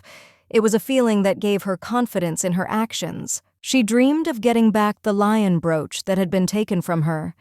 It was a gift that meant something to her, and she hoped she could get it back. The main character wanted the brooch back because it was a gift from the prince himself. She felt that he hoped she would wear it to the ball, which gave her confidence. The boy was unsure how to take her words. He didn't know how much he could trust her words. In response, she only said that he understood everything perfectly well. Apparently, something in this conversation did not suit him.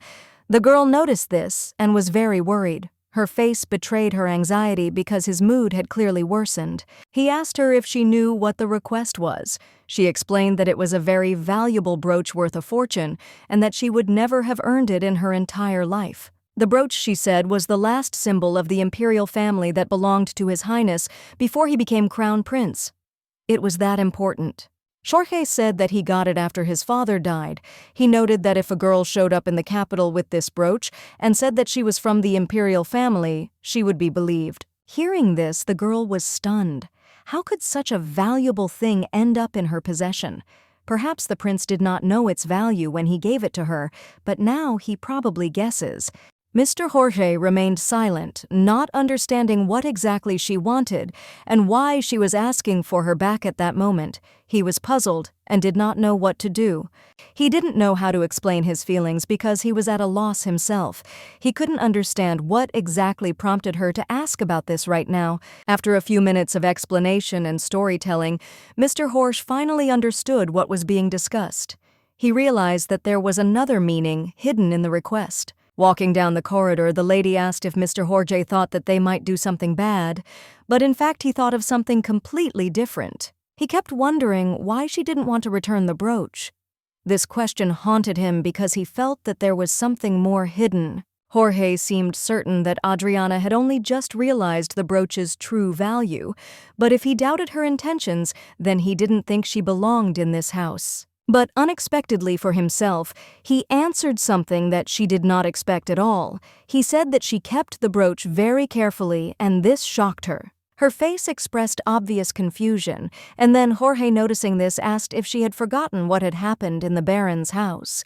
His question took her by surprise. It was then that she realized that she wanted the brooch back, making desperate attempts to get it back.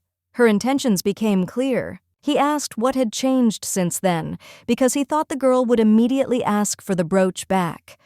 What she heard shocked her because she could not understand how she could forget about it. She began to wonder why she hadn't really noticed the brooch and why she had forgotten about it. It wasn't like her, and the question tormented her. Her explanation might have seemed ridiculous, but she decided to be frank. She admitted that she had simply forgotten about it, despite all the significance of the thing. He also said that despite her ignorance and indifference, he could not understand how one could forget such a treasure as the imperial family brooch, which is of great value. She replied that too many things had happened and that it had changed her perception, but for Jorge, that was not a sufficient answer. He still could not understand how it had happened. However, she herself could not understand how it happened that she had forgotten about this brooch, which she had always taken such good care of. It was completely absurd, especially after everything that had happened to her. After thinking for a moment, Jorge noticed that the girl seemed ready to give him an answer. He sensed that she was about to explain why forgetting the brooch was so significant. She admitted that she really treasured this brooch because it was the one Mikhail had given her. Every time she was having a hard time, she would pick it up, remembering the day she met him. During the most difficult moments of her life, Adriana could not find anyone to support her. Only Mikhail remained close, ready to help in any situation. She always had this decoration with her, and it seemed that she felt its presence, but Mr. Jorge was sure that she did not need it now. The memory of the brooch came to her mind only after the mention of His Highness Adriana confirmed that this was indeed the case, and decided to accept the gift. After this heartfelt conversation, the knight finally gave the brooch. He asked the girl to wear it to the ball, believing that she deserved this attention. The girl silently watched this decoration, thinking Mr. Jorge replied that she could not always remain in the shadows because this brooch symbolized her status. He added that she should be proud of this decoration because it would be proof of her status, even if she did not yet feel her importance. Suddenly, Adriana understood. From the day she met Mikhail until her last day in the house, this brooch was her only companion in difficult moments. Despite all the pity that might come from her appearance, she would be forced to force those around her to treat her as part of the imperial family. No matter how low her status, everyone around her, including the highest nobility, will bow down before her, recognizing her importance despite her origin. She thanked Mr. Jorge for returning the brooch to her, but despite her gratitude, she still had no intention of wearing it to the ball. The piece was too significant. Jorge, trying to understand her decision, asked why she wasn't going to wear the brooch. His voice was soft, but there was genuine concern in his question. She replied that she did not want to remain near His Highness for the rest of her life. Her words were full of determination, and there was a slight anxiety about the future in them. She believed that if she accepted the gift, she would be obliged to accompany him at all times. However, Jorge assured her that this was not the case. He added that she could terminate the contract at any time. But she asked him to stop joking, because she said even if she quit her job, it wouldn't matter so much in light of everything that was going on. The situation seemed no less confusing. She added to His Highness that if she appeared with this brooch at any social event, the contract would immediately become invalid. Everything could change in an instant. For her, it was more than just a piece of jewelry. The brooch was a gift from Mikhail, but its meaning was much deeper. It was a symbol of belonging to a great family, and she felt the weight of responsibility. The brooch had long been the crown prince's distinctive mark. She wasn't sure she could bear such a weight, such a responsibility, and was ready to give it up. She added that it would be better to remain unknown than to be linked to him forever. This was her personal position, and she was not afraid to express her thoughts openly. Jorge bowed his head, taking her words in with respect. He understood what she was saying and to her surprise agreed with her. He seemed a little upset, which probably made him want to retreat into the shadows to hide from view and calm down. It was understandable in such a situation. The main character could no longer concentrate on what was happening. Her thoughts were confused, and the only thing she wanted was to go to bed as soon as possible and forget. According to Ashley, after the title was passed on to Mikhail, the imperial ball was held only 6 times, and it became an integral part of life in their circle. However, although His Highness could not attend these events, his age was not a valid excuse, although it did not matter much at the moment. The reason was that Mikhail had not received an invitation, which surprised the main character. She was tormented by unpleasant premonitions, but she could not understand why this happened. Ashley tried to calm her down, assuring her that there was no need to worry, but doubts still remained. The fear of a possible mistake overcame her, and the maid shared a secret. The maid said that perhaps those who will be at the ball do not realize how important a figure Adriana is. This discovery was unexpected for the main character. Ashley advised her to just put herself out there a little bit, and then everyone around her would probably be amazed. Adriana wondered how important such a step might be for her. The main character asked what this whole secret was, to which the maid replied that it was much deeper than it might seem at first glance. Adriana felt happy to hear such advice. She was sincerely grateful for meeting such a good assistant. This meeting seemed successful and timely. Since this was her unofficial debut, Adriana could afford to keep it low-key. Quiet modesty would be her signature style that day. This is exactly what Adriana planned to do. She chose this approach so as not to attract attention to herself. Everything had to be delicate and in moderation. This was the perfect option for her. In this form, she could look quite decent, but not attract too many unnecessary glances along the way. She was glad to hear such words. Adriana asked the girl to be confident in herself, reminding her that she herself was an example of an ideal mistress. Today was one of those days when Adriana didn't have to wait outside Mikhail's bedroom.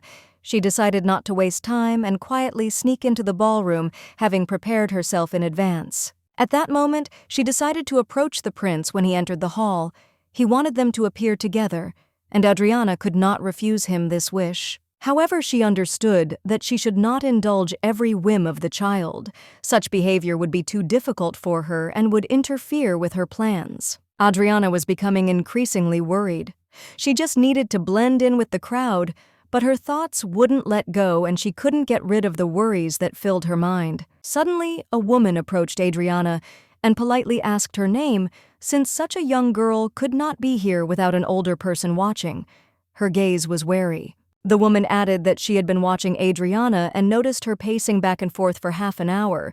She suggested that the heroine's parents might have gotten lost somewhere nearby. Adriana calmly replied that everything was fine and thanked the stranger for her concern.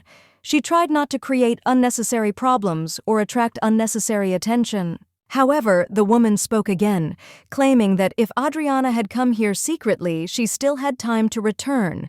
This statement clearly put the girl in an awkward position. She added that the atmosphere in the house had been tense lately, and even her family could have been in danger. However, Adriana had come early to observe the mood. Adriana had no intention of going deeper into the conversation and didn't know what to say. She remained silent, hoping that the situation would calm down. However, her silence only increased the woman's suspicions, and she decided to lead her to the exit. Adriana tried to explain that she had been invited to the event, but she had to show the invitation. At that moment, she felt it was important not to embarrass herself. Only now did she realize that she didn't have that important item she needed. Without it, the situation became much more difficult, and she felt it herself. If she had a brooch, all these problems could be easily solved. With this accessory, she could safely go through even the most difficult moments. The Baron's help wouldn't help here either. Even he couldn't cross the threshold of the palace, and the situation was becoming increasingly tense as time pressed. If she mentioned the Baron here, it would immediately raise a lot of suspicions towards her. This could only complicate her situation. Suddenly, the announcement of the arrival of His Highness Mikhail Sonnet de Brandt was heard. This event attracted the attention of everyone around her, and she felt how everything changed. It was at that moment that the girl decided that she would not have another chance. She had to act quickly before attention was focused elsewhere. While the lady was distracted, she quietly turned around and began to move quickly in the opposite direction, hoping that no one would notice her. Madame tried to stop her shouting and asking her to come back, but she was determined, believing that it was easier to hide in the crowd than to remain in sight. She decided to disappear among people, hoping that they wouldn't find her quickly. At that moment, her only chance was anonymity. Until His Majesty appeared, everyone around began to discuss the arrival of the Crown Prince. This diverted attention from her disappearance and gave her the opportunity to slip away. Everyone present was shocked. The rumors that were going around about the boy claimed that he was completely out of his mind and looked extremely strange and terrible. This was alarming. However, one of the gentlemen replied that despite his appearance, the boy was quite stupid. He did not give up hope that he would learn something. However, no one could believe it, and only the young lady heard this conversation. She, unlike the others, did not think that the emperor could make him the crown prince. However, there was probably a reason for this, and perhaps soon these same people will start discussing Mikhail's innate talents. This could have been part of the plan. The main character waited a long time for the boy to appear, because that was when she could finally play her role. Her entire plan depended on this moment. Suddenly, she noticed that something strange was happening around her. The environment had changed, and she felt that not everything was as it should be. An hour had passed since Mikhail had arrived, and no one had called her. This made the heroine wary, because delays never boded well. His Majesty was obviously late today, which surprised the main character. She could not understand what caused such uncharacteristic behavior. Besides, it was the first time that the boy had to attend a ball. Everything was too unusual not to cause concern for all participants. The ladies began to regret inviting the prince. It became increasingly clear that it would have been better if he had refused to attend the event. Adriana and Sir Jorge knew that they had only to follow the plan that the emperor had already drawn up. They could not change anything until His Majesty arrived. Time continued to move, but everyone was absorbed in anticipation. The atmosphere in the hall became increasingly tense, and no one knew when the wait would end. Despite the fact that it was called a rampart, the orchestra sat in their places waiting for the signal. They did not play, they were just waiting for the moment when they could begin. The hall was silent. No one dared to express dissatisfaction. Even the relatives of the Grand Duke Kyle, who had considerable influence, did not allow themselves to do so. Time passed, and the girl could not tell exactly how much had passed. Finally, a messenger arrived with instructions, and the situation began to clear up. His Majesty was unable to attend the ball due to poor health. Mr. Jorge then asked if the event should continue because of this. The envoy replied that His Majesty would consider it disrespectful if the guests continued to wait. Therefore, the rest now had to depend on the Crown Prince. From the very beginning, Adriana knew that something would go wrong. Even at the moment when the prince did not appear, she felt that something was wrong. But now it was too late. Jorge had completely agreed with what was happening, leaving everything as it was. Jorge turned to Mikhail, his words sounding decisive and confident. This was necessary to keep the situation under control because the future depended on his actions. And now, finally, the moment had come for Adriana herself to intervene. The situation had become so confusing that nothing worse could have been imagined. It became obvious to her that this was exactly what the emperor had been after: complete bewilderment and confusion. The emperor wanted to make the little prince look like a fool to make him a laughingstock at the ball. Initially, it was planned that Mikhail himself would speak up and admit that his mind was delayed in development and his speech was not developing properly. But now everything was in Adriana's hands. She stood at a crossroads and the entire course of events depended on her decisions. Only she could change what was happening, turning the whole outcome upside down. After Adriana intervened, she had to confirm the truth that was being built around Mikhail. The aristocrats began to whisper, noticing that no one around tried to intervene, and Ilya, without even taking a single step, remained on the sidelines. Moreover, he did not even try to talk to his closest ally, Jorge. And if he now says that only she understands the prince, it will look like an inappropriate lie, completely inappropriate for this situation.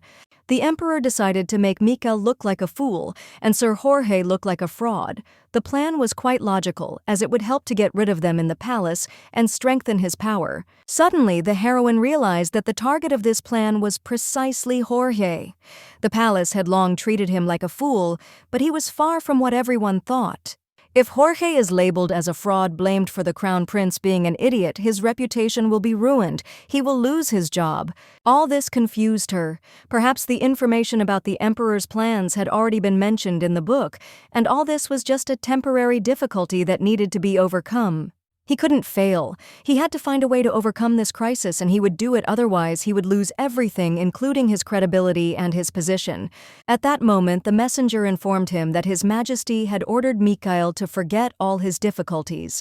Jorge looked at the young man, hoping for his answer, but he remained silent. Mikhail didn't know what to answer. He remained silent and simply waited for instructions, not daring to break the silence, including in front of his advisor. The knight informed the young man that he would have to take charge of the ball and asked if he was sure he could handle the responsibility. The boy was not prepared for such a turn of events, and his face betrayed his confusion. It was obvious that the young man was starting to worry.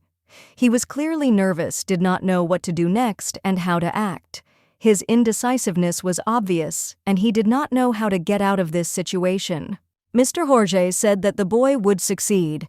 He also added that Lady Adriana would soon appear, which, in his opinion, would ease the situation and provide the necessary support for further action. The young man began to blame himself for not being able to plan everything perfectly. He was worried that the situation could now get out of control and everything could go completely differently from the previously planned plan. At that moment, Adriana approached and addressed the knight. She was calm despite all the tension of the situation, and this slightly encouraged those around her, although the knight himself remained uneasy. The knight was glad to see her, but his anxiety only increased. His worries grew, and it seemed to him that her presence was no longer able to change the course of events, despite the fact that he was still glad of her appearance. The knight believed that they had already fallen into a trap prepared by His Majesty Adriana's presence. It seemed to him could no longer have the necessary effect on what was happening.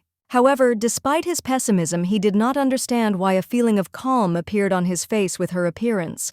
At that moment, he suddenly heard a strange voice which surprised him even more. A young man in uniform was heading towards them. His approach aroused the knight's interest, since he clearly did not expect to meet this man in such a place and at such an important moment. It was Duke Ilya Père. His presence caused everyone no small surprise, as his appearance here was far from expected.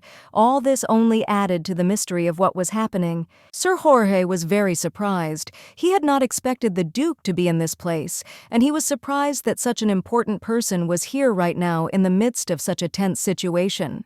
The Duke asked to be addressed less formally since Mr. Jorge was his only uncle. He asked to be called Ilya, as he had been in the days of their more casual meetings. The knight merely twisted his mouth and said nothing in response. His face expressed displeasure or confusion, but he did not express his emotions out loud, preferring silence. Having not seen each other for a long time, the Duke greeted Jorge and anyone else who was present. His greeting was polite, but there was a certain heaviness in his voice. Probably due to the upcoming turmoil, the young man could not answer. He sat silently, and it was clear that he did not feel joy from the meeting. His face was a little sad, and his mood remained depressed, perhaps because of everything that was happening. Ilya immediately approached his uncle and asked if the rumors about the boy were true, claiming that he was stupid. He was concerned about this as the rumors could affect the boy's perception in society. However, the knight replied with a smile that all this was just an exaggeration because His Highness was simply a little nervous before his first ball. It was his first experience, and the worries were quite natural for the young heir. Although he had been holding balls since he was 9 years old, Ilya noted that each case is unique.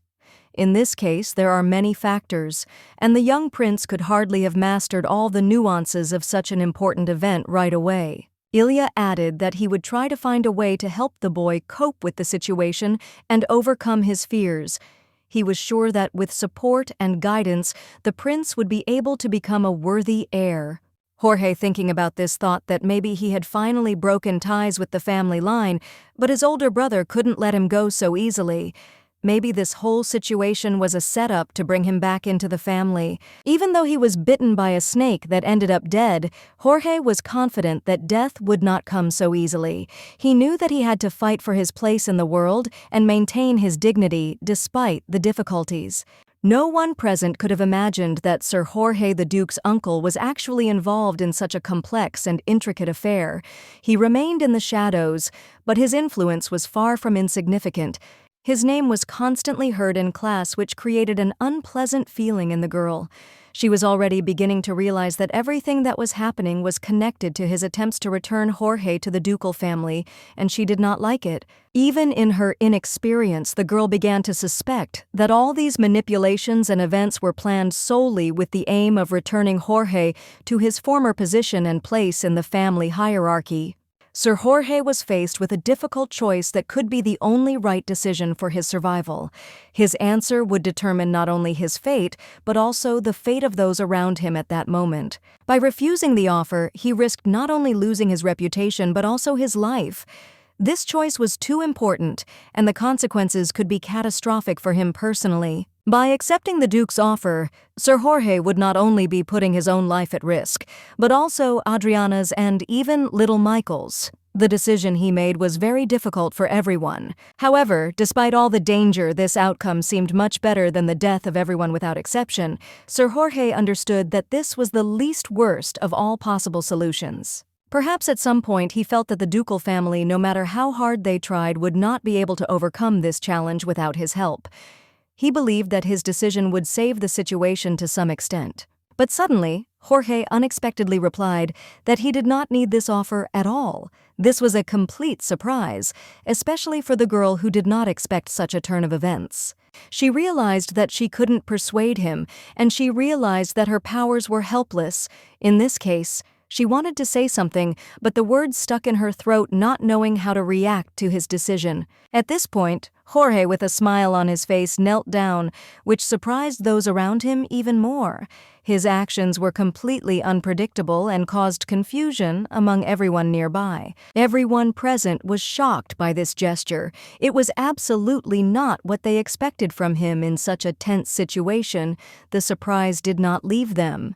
When Jorge unexpectedly for everyone knelt before him, no one understood what exactly he was trying to say.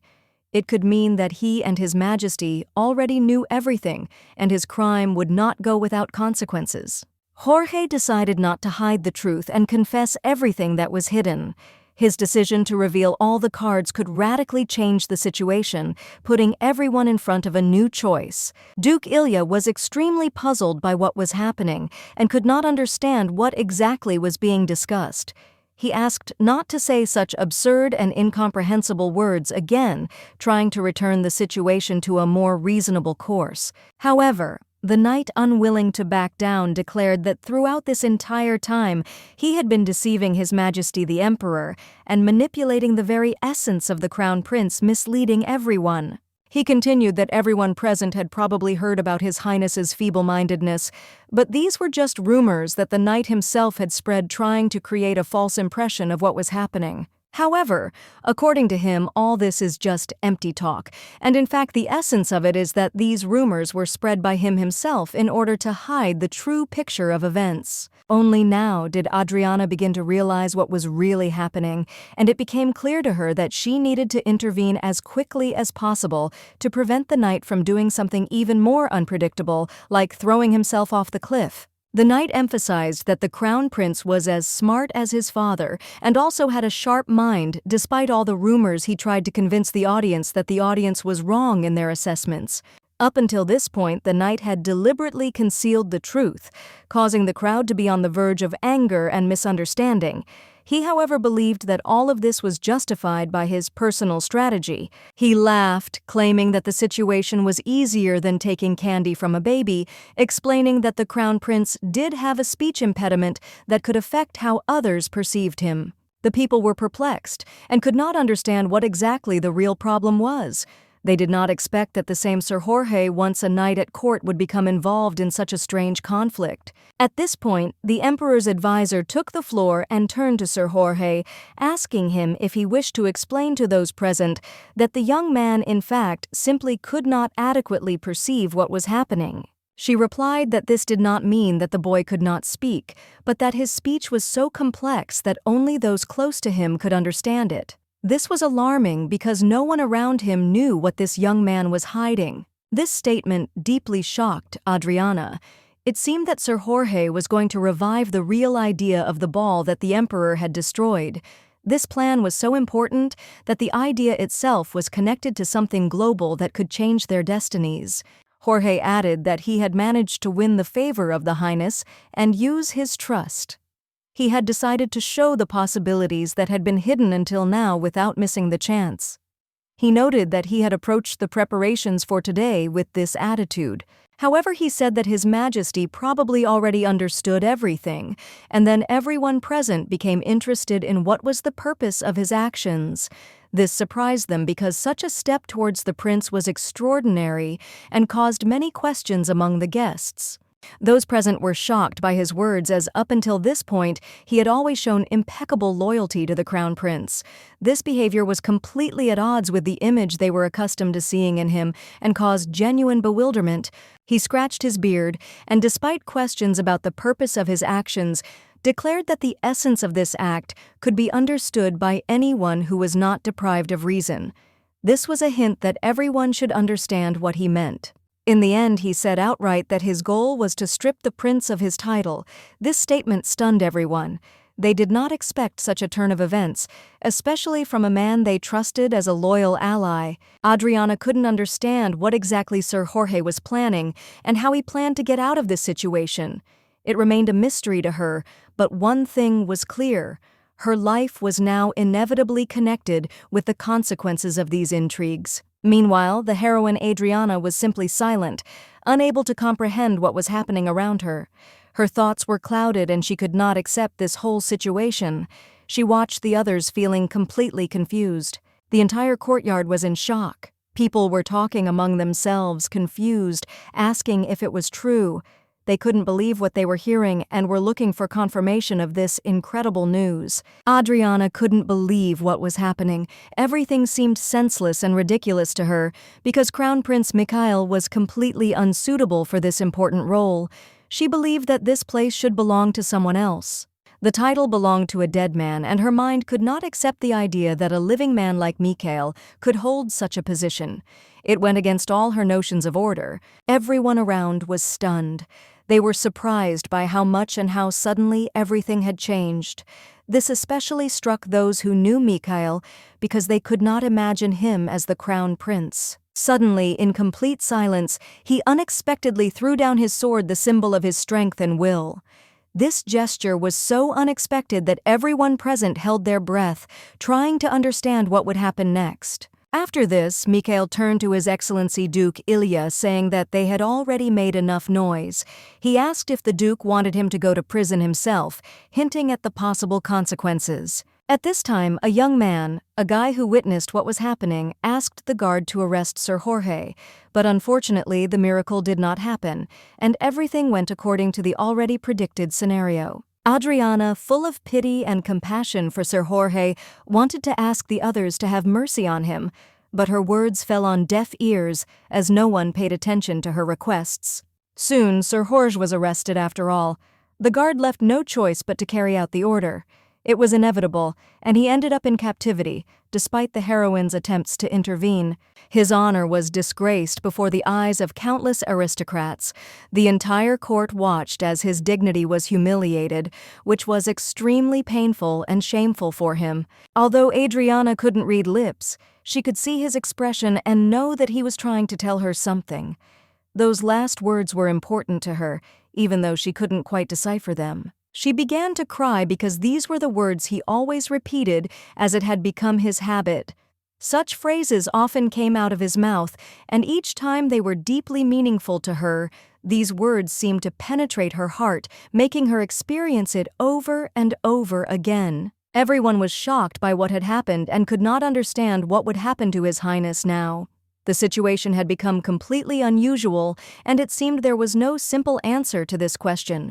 The time was filled with anxiety and misunderstanding. However, Adriana was not worried about what would happen to the Highness, but about what would happen to Sir Jorge. He was an important figure for her, and the thought that his fate could be tragic did not give her any peace. At this time, the Crown Prince sat silently pondering what was happening. He did not know what to do or how to react to all these events. His silence was not just silence but an expression of helplessness and confusion. Brother Jorge, on the other hand, was deeply distressed. He had decided to help only to bring him back to the family, not suspecting that the consequences could be so tragic. This step seemed to be a test for him that he could not have predicted. No one could have foreseen that things would take such an unexpected turn.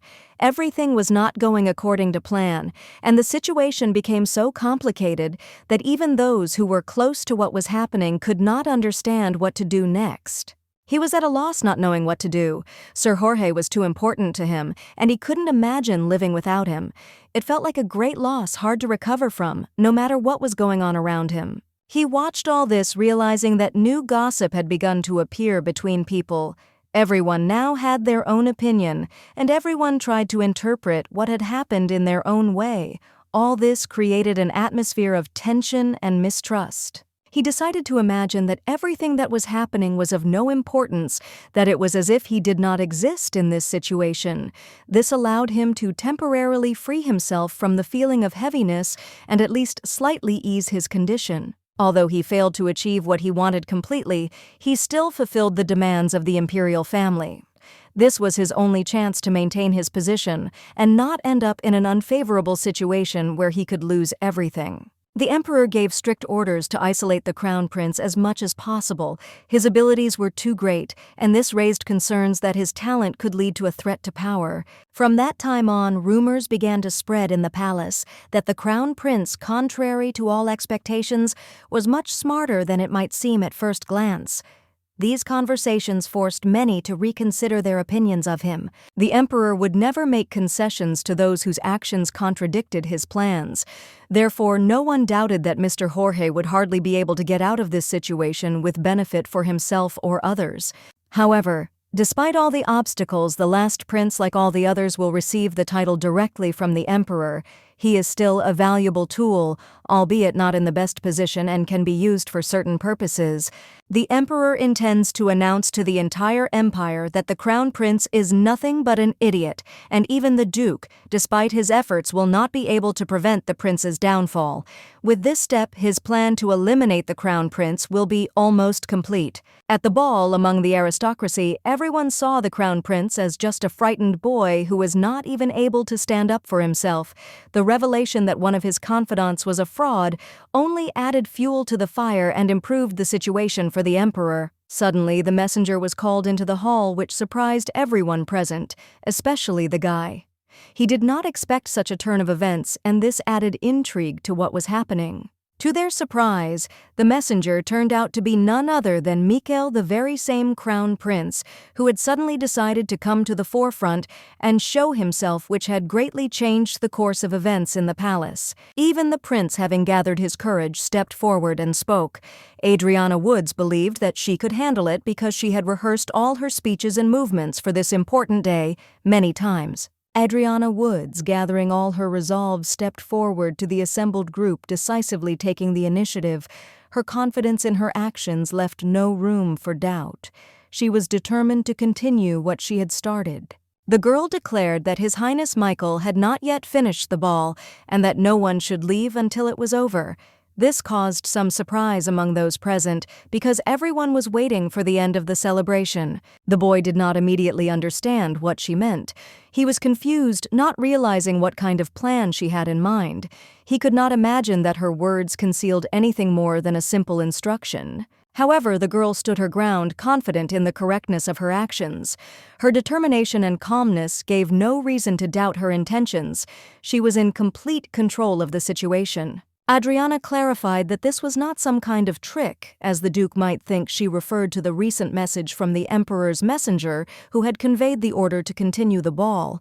This came as a surprise to the Duke. She asked if the Duke would oppose the Emperor's order, which was conveyed by messenger. This question confused him because he did not expect the girl to stand her ground so resolutely. Sir Hor, who was watching the proceedings, immediately noticed that such an outcome could greatly frighten the Duke. He warned that if the girl began to show weakness, His Highness would be at a disadvantage. However, the guy couldn't shake the feeling that the girl was embellishing the situation too much. In response to her words, he uttered several dissatisfied phrases trying to defend his point of view. At the moment when the truth began to emerge, it seemed that everyone had already witnessed the unraveling of this secret case. As expected, the being called Mikhail turned out to be feeble-minded, but Adriana did not allow him to continue. She confidently declared that the question was meaningless and that its very essence was dissolving like a sound melting into the air. For her, such a discussion was of no interest, and she did not intend to go into details. The young man turned around and, with obvious bewilderment, addressed Adriana with a question about her true identity. He could not understand why she allowed herself to humiliate the Duke of Perot, causing him misunderstanding and discontent. It seemed to him that the lady had completely lost her fear and no longer felt threatened. However, Adriana, not wanting to stop there, continued to speak with restraint, but confidence, not paying attention to his confusion. Gathering her strength and strengthening her resolve, she added that, as Sir Jorge had said, she was one of the few who could understand the true meaning of His Highness's words, and her words were filled with confidence and determination. At that moment, the same lady who had recently tried to throw Adriana out of the ball appeared. She admitted that she had no parents and could not say exactly what family she came from, but her appearance changed the course of events. She had immediately decided that the girl had somehow secretly entered the ball, but now it seemed to her that she looked more like the personal servant of the Crown Prince, which in turn greatly puzzled her. She could not understand why, being an aristocrat, the girl decided to appear at the ball behaving so insolently, as if she was completely unaware of her status. The Duke thought that she was too young to be a servant. The other girls discussed her among themselves, noting that she looked no older than a child and most likely had no official title or position, which further increased her uncertainty. Suddenly, the conversations stopped when the Crown Prince walked up to the girl and touched her. This moment left everyone speechless, as his action was unexpected and extremely strange to everyone present. The entire hall froze as the Crown Prince began to do something that caught the attention of everyone gathered. The atmosphere in the air became tense, and the moment itself seemed decisive for what would happen next. Showing intimacy in such a situation could hardly help improve her situation, but the Crown Prince still took this step, despite all the risks and consequences that could follow. He repeated the vague word again, which sounded like foam. It was obvious that the boy was shaking violently, and his condition seemed to be becoming more and more tense, causing those around him to worry. The girl realized that she needed to focus on her role, because only she could help Mikhail. She decided that she had to be ready for any turn of events and support him no matter how difficult it was. She added that His Highness felt that her words were not worth listening to, although in fact she knew that her support could be decisive for everything that was happening, even if her opinion was not taken seriously. The woman did not react well to the boy's words, and then the boy said the word stone. Hearing this, the noblewoman began to doubt what he meant and spoke up, asking questions about his words. Suddenly, the young man uttered the word ball. This word had several meanings, and in this context he most likely meant to refer to Sir Jorge, which could confuse everyone nearby. If we were to start talking about him now, it would certainly not lead to good results. The young man was on the verge of expressing something important, and any misinterpretation could lead to misunderstandings among those present. But the young man repeated the word sword again, leaving the girl completely confused. She did not know how to react because such words can have very serious consequences if they are misinterpreted. She felt uneasy because even if she tried to decipher his words incorrectly, it could cause confusion. She realized that no one present would probably understand the true meaning of his words. At that moment, the thought occurred to her that it wouldn't be a big deal if she committed a little deception. She reasoned that her actions only concerned Mikhail, and it wouldn't hurt anyone if she did what she thought was right. But for a moment, the girl stopped, realizing that if she brought up the subject here, the consequences could be dire. She realized that any wrong word or action could lead to serious consequences. In the end, she decided that she wouldn't do that because she was the only one who could help Mikhail communicate with other people. By changing the meaning of his words, she could betray him, which would be unacceptable. Veronica Elia felt like everything in her life could fall apart. If even the only person she communicated with betrayed her, she might never be able to trust anyone again. This realization weighed heavily on her soul. By then, she would have left him and left alone. There would be no one he could confide in. Only Sir Jorge remained the one who followed him sincerely and did not betray him. Realizing this, she decided to reveal the truth and said that His Majesty had mentioned Sir Jorge, but added that what Sir Jorge had been told did not reflect the real state of affairs, because this man was not who he was thought to be. She told the nobles that the knight who supported the working community always acted in the interests of others.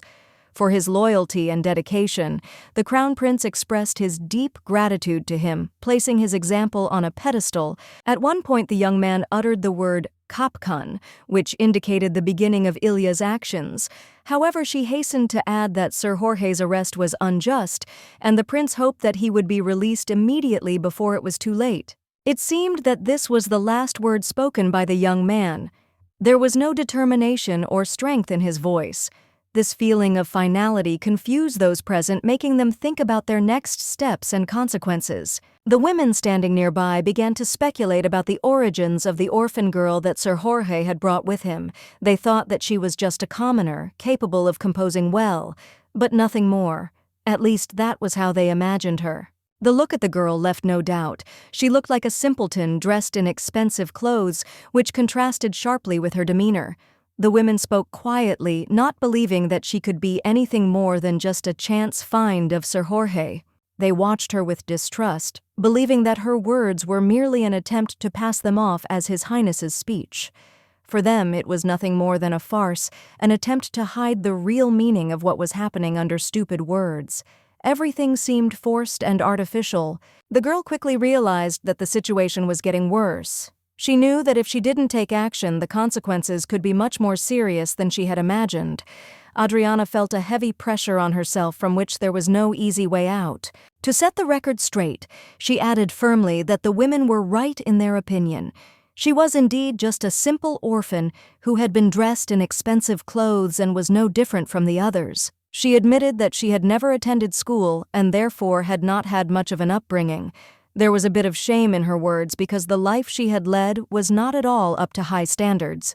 She was her own teacher. She described how she would start each morning with household chores and then go to the mountains to get fresh herbs for her needs. After that, until nightfall, she would work around the house like a real housewife. For her, it was a familiar routine and nothing special. The girl tried to explain how an ordinary girl like her could embellish Crown Prince Mikhail's words.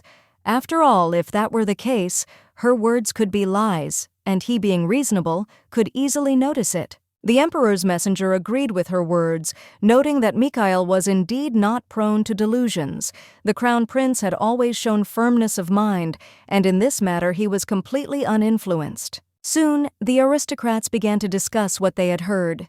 Their opinion of the girl had changed, and now her words began to sound much more convincing.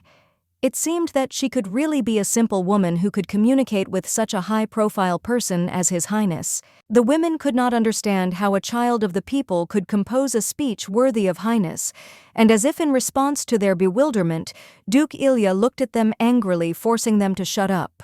He bade them answer if Adriana's words were true, for if so it meant that His Highness possessed intelligence considerable for a man of his station. However, in his opinion, this was not so at all. His look, filled with doubt, showed that he did not believe what was said. Ilya believed that all this was just empty words, and that the girl probably did not realize the seriousness of the situation. Suddenly, as if from nowhere, a familiar voice was heard. It was so clear and confident that it immediately attracted the attention of everyone present, and many turned their gaze to the source of the sound. It turned out to be the professor who had been teaching the boy. She said that she had spent the last few months studying with His Highness Kale, teaching him knowledge that now seemed quite profound. This surprised many, as the teacher was among those who attended the ball, and they did not expect to see him in such a place. The presence of this woman was unexpected, and her words made everyone freeze. It was a real surprise for the girl, who was surrounded by a crowd. She did not expect that this woman, famous and respected, would turn out to be such an important figure in the boy's education. Everyone present was shocked because it was Tessa Schuber, a professor at the academy, a person of outstanding knowledge whose name had always commanded respect in high circles. No one expected her to appear. Tessa Schubert reported that she had taught His Highness politics and history, and in 3 months he had reached such a level that he was in no way inferior to a trained academy student, which came as a complete surprise to everyone. The entire society circle began to whisper, shocked that such a high-ranking person as Tessa was teaching a boy. Their bewilderment was understandable, but the surprise did not leave them even after her explanation. Surprisingly, the Crown Prince was able to catch up with the Academy's curriculum in just 3 months, which surprised everyone. Ilya, however, was not surprised by this, because he had already been informed about it in advance. He thought they were having some kind of written conversation, but the woman replied that the boy had neither speech nor the ability to write. This opened up new questions about how learning occurs. Ilya, hearing her answer, noted that in that case the woman could teach the boy anything. He paid attention to his appearance and, having made hasty conclusions, declared that the boy understood everything. The woman, hearing this, answered with restraint that in her opinion the Duke was very much mistaken, since apparently his ideas about the situation had changed since he had listened to academic lectures. She reminded him that the Crown Prince and Miss Woods had just demonstrated how they communicated, and this argument turned out to be no less significant and irrefutable for Ilya. The woman did not want to continue the conversation with this, in her opinion, fool. She turned around, preparing to leave, but the aristocrats began to ask questions, asking if it was true what she said. She then, without hesitation, declared that she was putting her reputation on the line. Raising her hand to her heart, she confirmed that the young girl was not a servant at all, and that everything that had been said was the truth. She emphasized that she fully believed and had no doubt that all the words conveyed to her really belonged to His Highness, thereby assuring those gathered of the truth of her words. All the women were shocked. The aristocrats were ready to hear everything except this. It was with the help of the professor's research that the Schuber Empire significantly expanded its possessions, so there was no point in her confirming the lie. The women began to confirm these words among themselves because she was not one of those who would easily interfere in such a situation, because she had no reason to deliberately interfere. But I still couldn't believe it, and then the professor replied that anyone could understand it if they talked to him personally for 3 months. She added that Miss Woods was a commoner and had never attended school, and although she had also attended the lessons, she could not understand even half of them. But no matter what topic she asked His Highness, his answers always sounded insightful. Ilya even thought a little about the fact that Professor Schubert is so protective of the Crown Prince. This is surprising because the spies accurately reported that she did not even have a semblance of sympathy for him. Didn't she become the Crown Prince's teacher only because Jorge was obliged to pay off her enormous debts? Suddenly, everything fell into place in Ilya's head as if a complex puzzle had come together. He couldn't help but laugh, loud, harsh, almost defiant. There was triumph in his eyes, as if he had just caught someone red-handed and was completely sure that he had figured out the woman. Suddenly, right in the middle of the crowd, he made a loud statement. His voice did not waver, and everyone heard how he accused Adriana of lying. He was confident in himself and in his words, not giving the slightest chance to doubt his determination to expose her. Despite the harshness of the accusation, the professor remained calm. She stood firm and confident, not giving in to emotions. Her voice sounded clear when she asked Ilya to be more careful and attentive with his words, because every word spoken could have consequences. The Duke seemed to remember something important, and squinting asked if the woman had any debts left after the collapse of her family. Adriana answered calmly without a hint of confusion. She said that there was no point in waiting for her to go broke because no one could afford it. Ilya asked if the woman had any huge debts left after the collapse of her family, and then the miss replied that she was not on the verge of ruin. It was not capable of ruining her.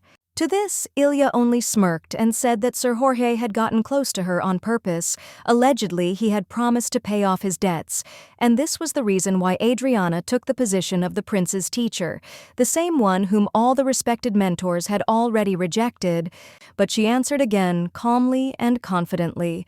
Adriana emphasized that His Highness was not the fool they were trying to make him out to be. There was nothing in him that would allow him to be called that. Her voice sounded sincere and protective, like someone who saw potential in him. And yet, despite her student's defense, she agreed with some of the Duke's words. It sounded like a partial confession, and that was enough for the audience. No one needed more evidence. Everyone seemed to have found confirmation of a long-established opinion. Ilya, without losing a moment, declared this out loud. He reminded everyone that a month ago, Schubert herself had revealed the whole truth. Allegedly because of the debts that Sir Jorge had paid, Adriana continued to lie.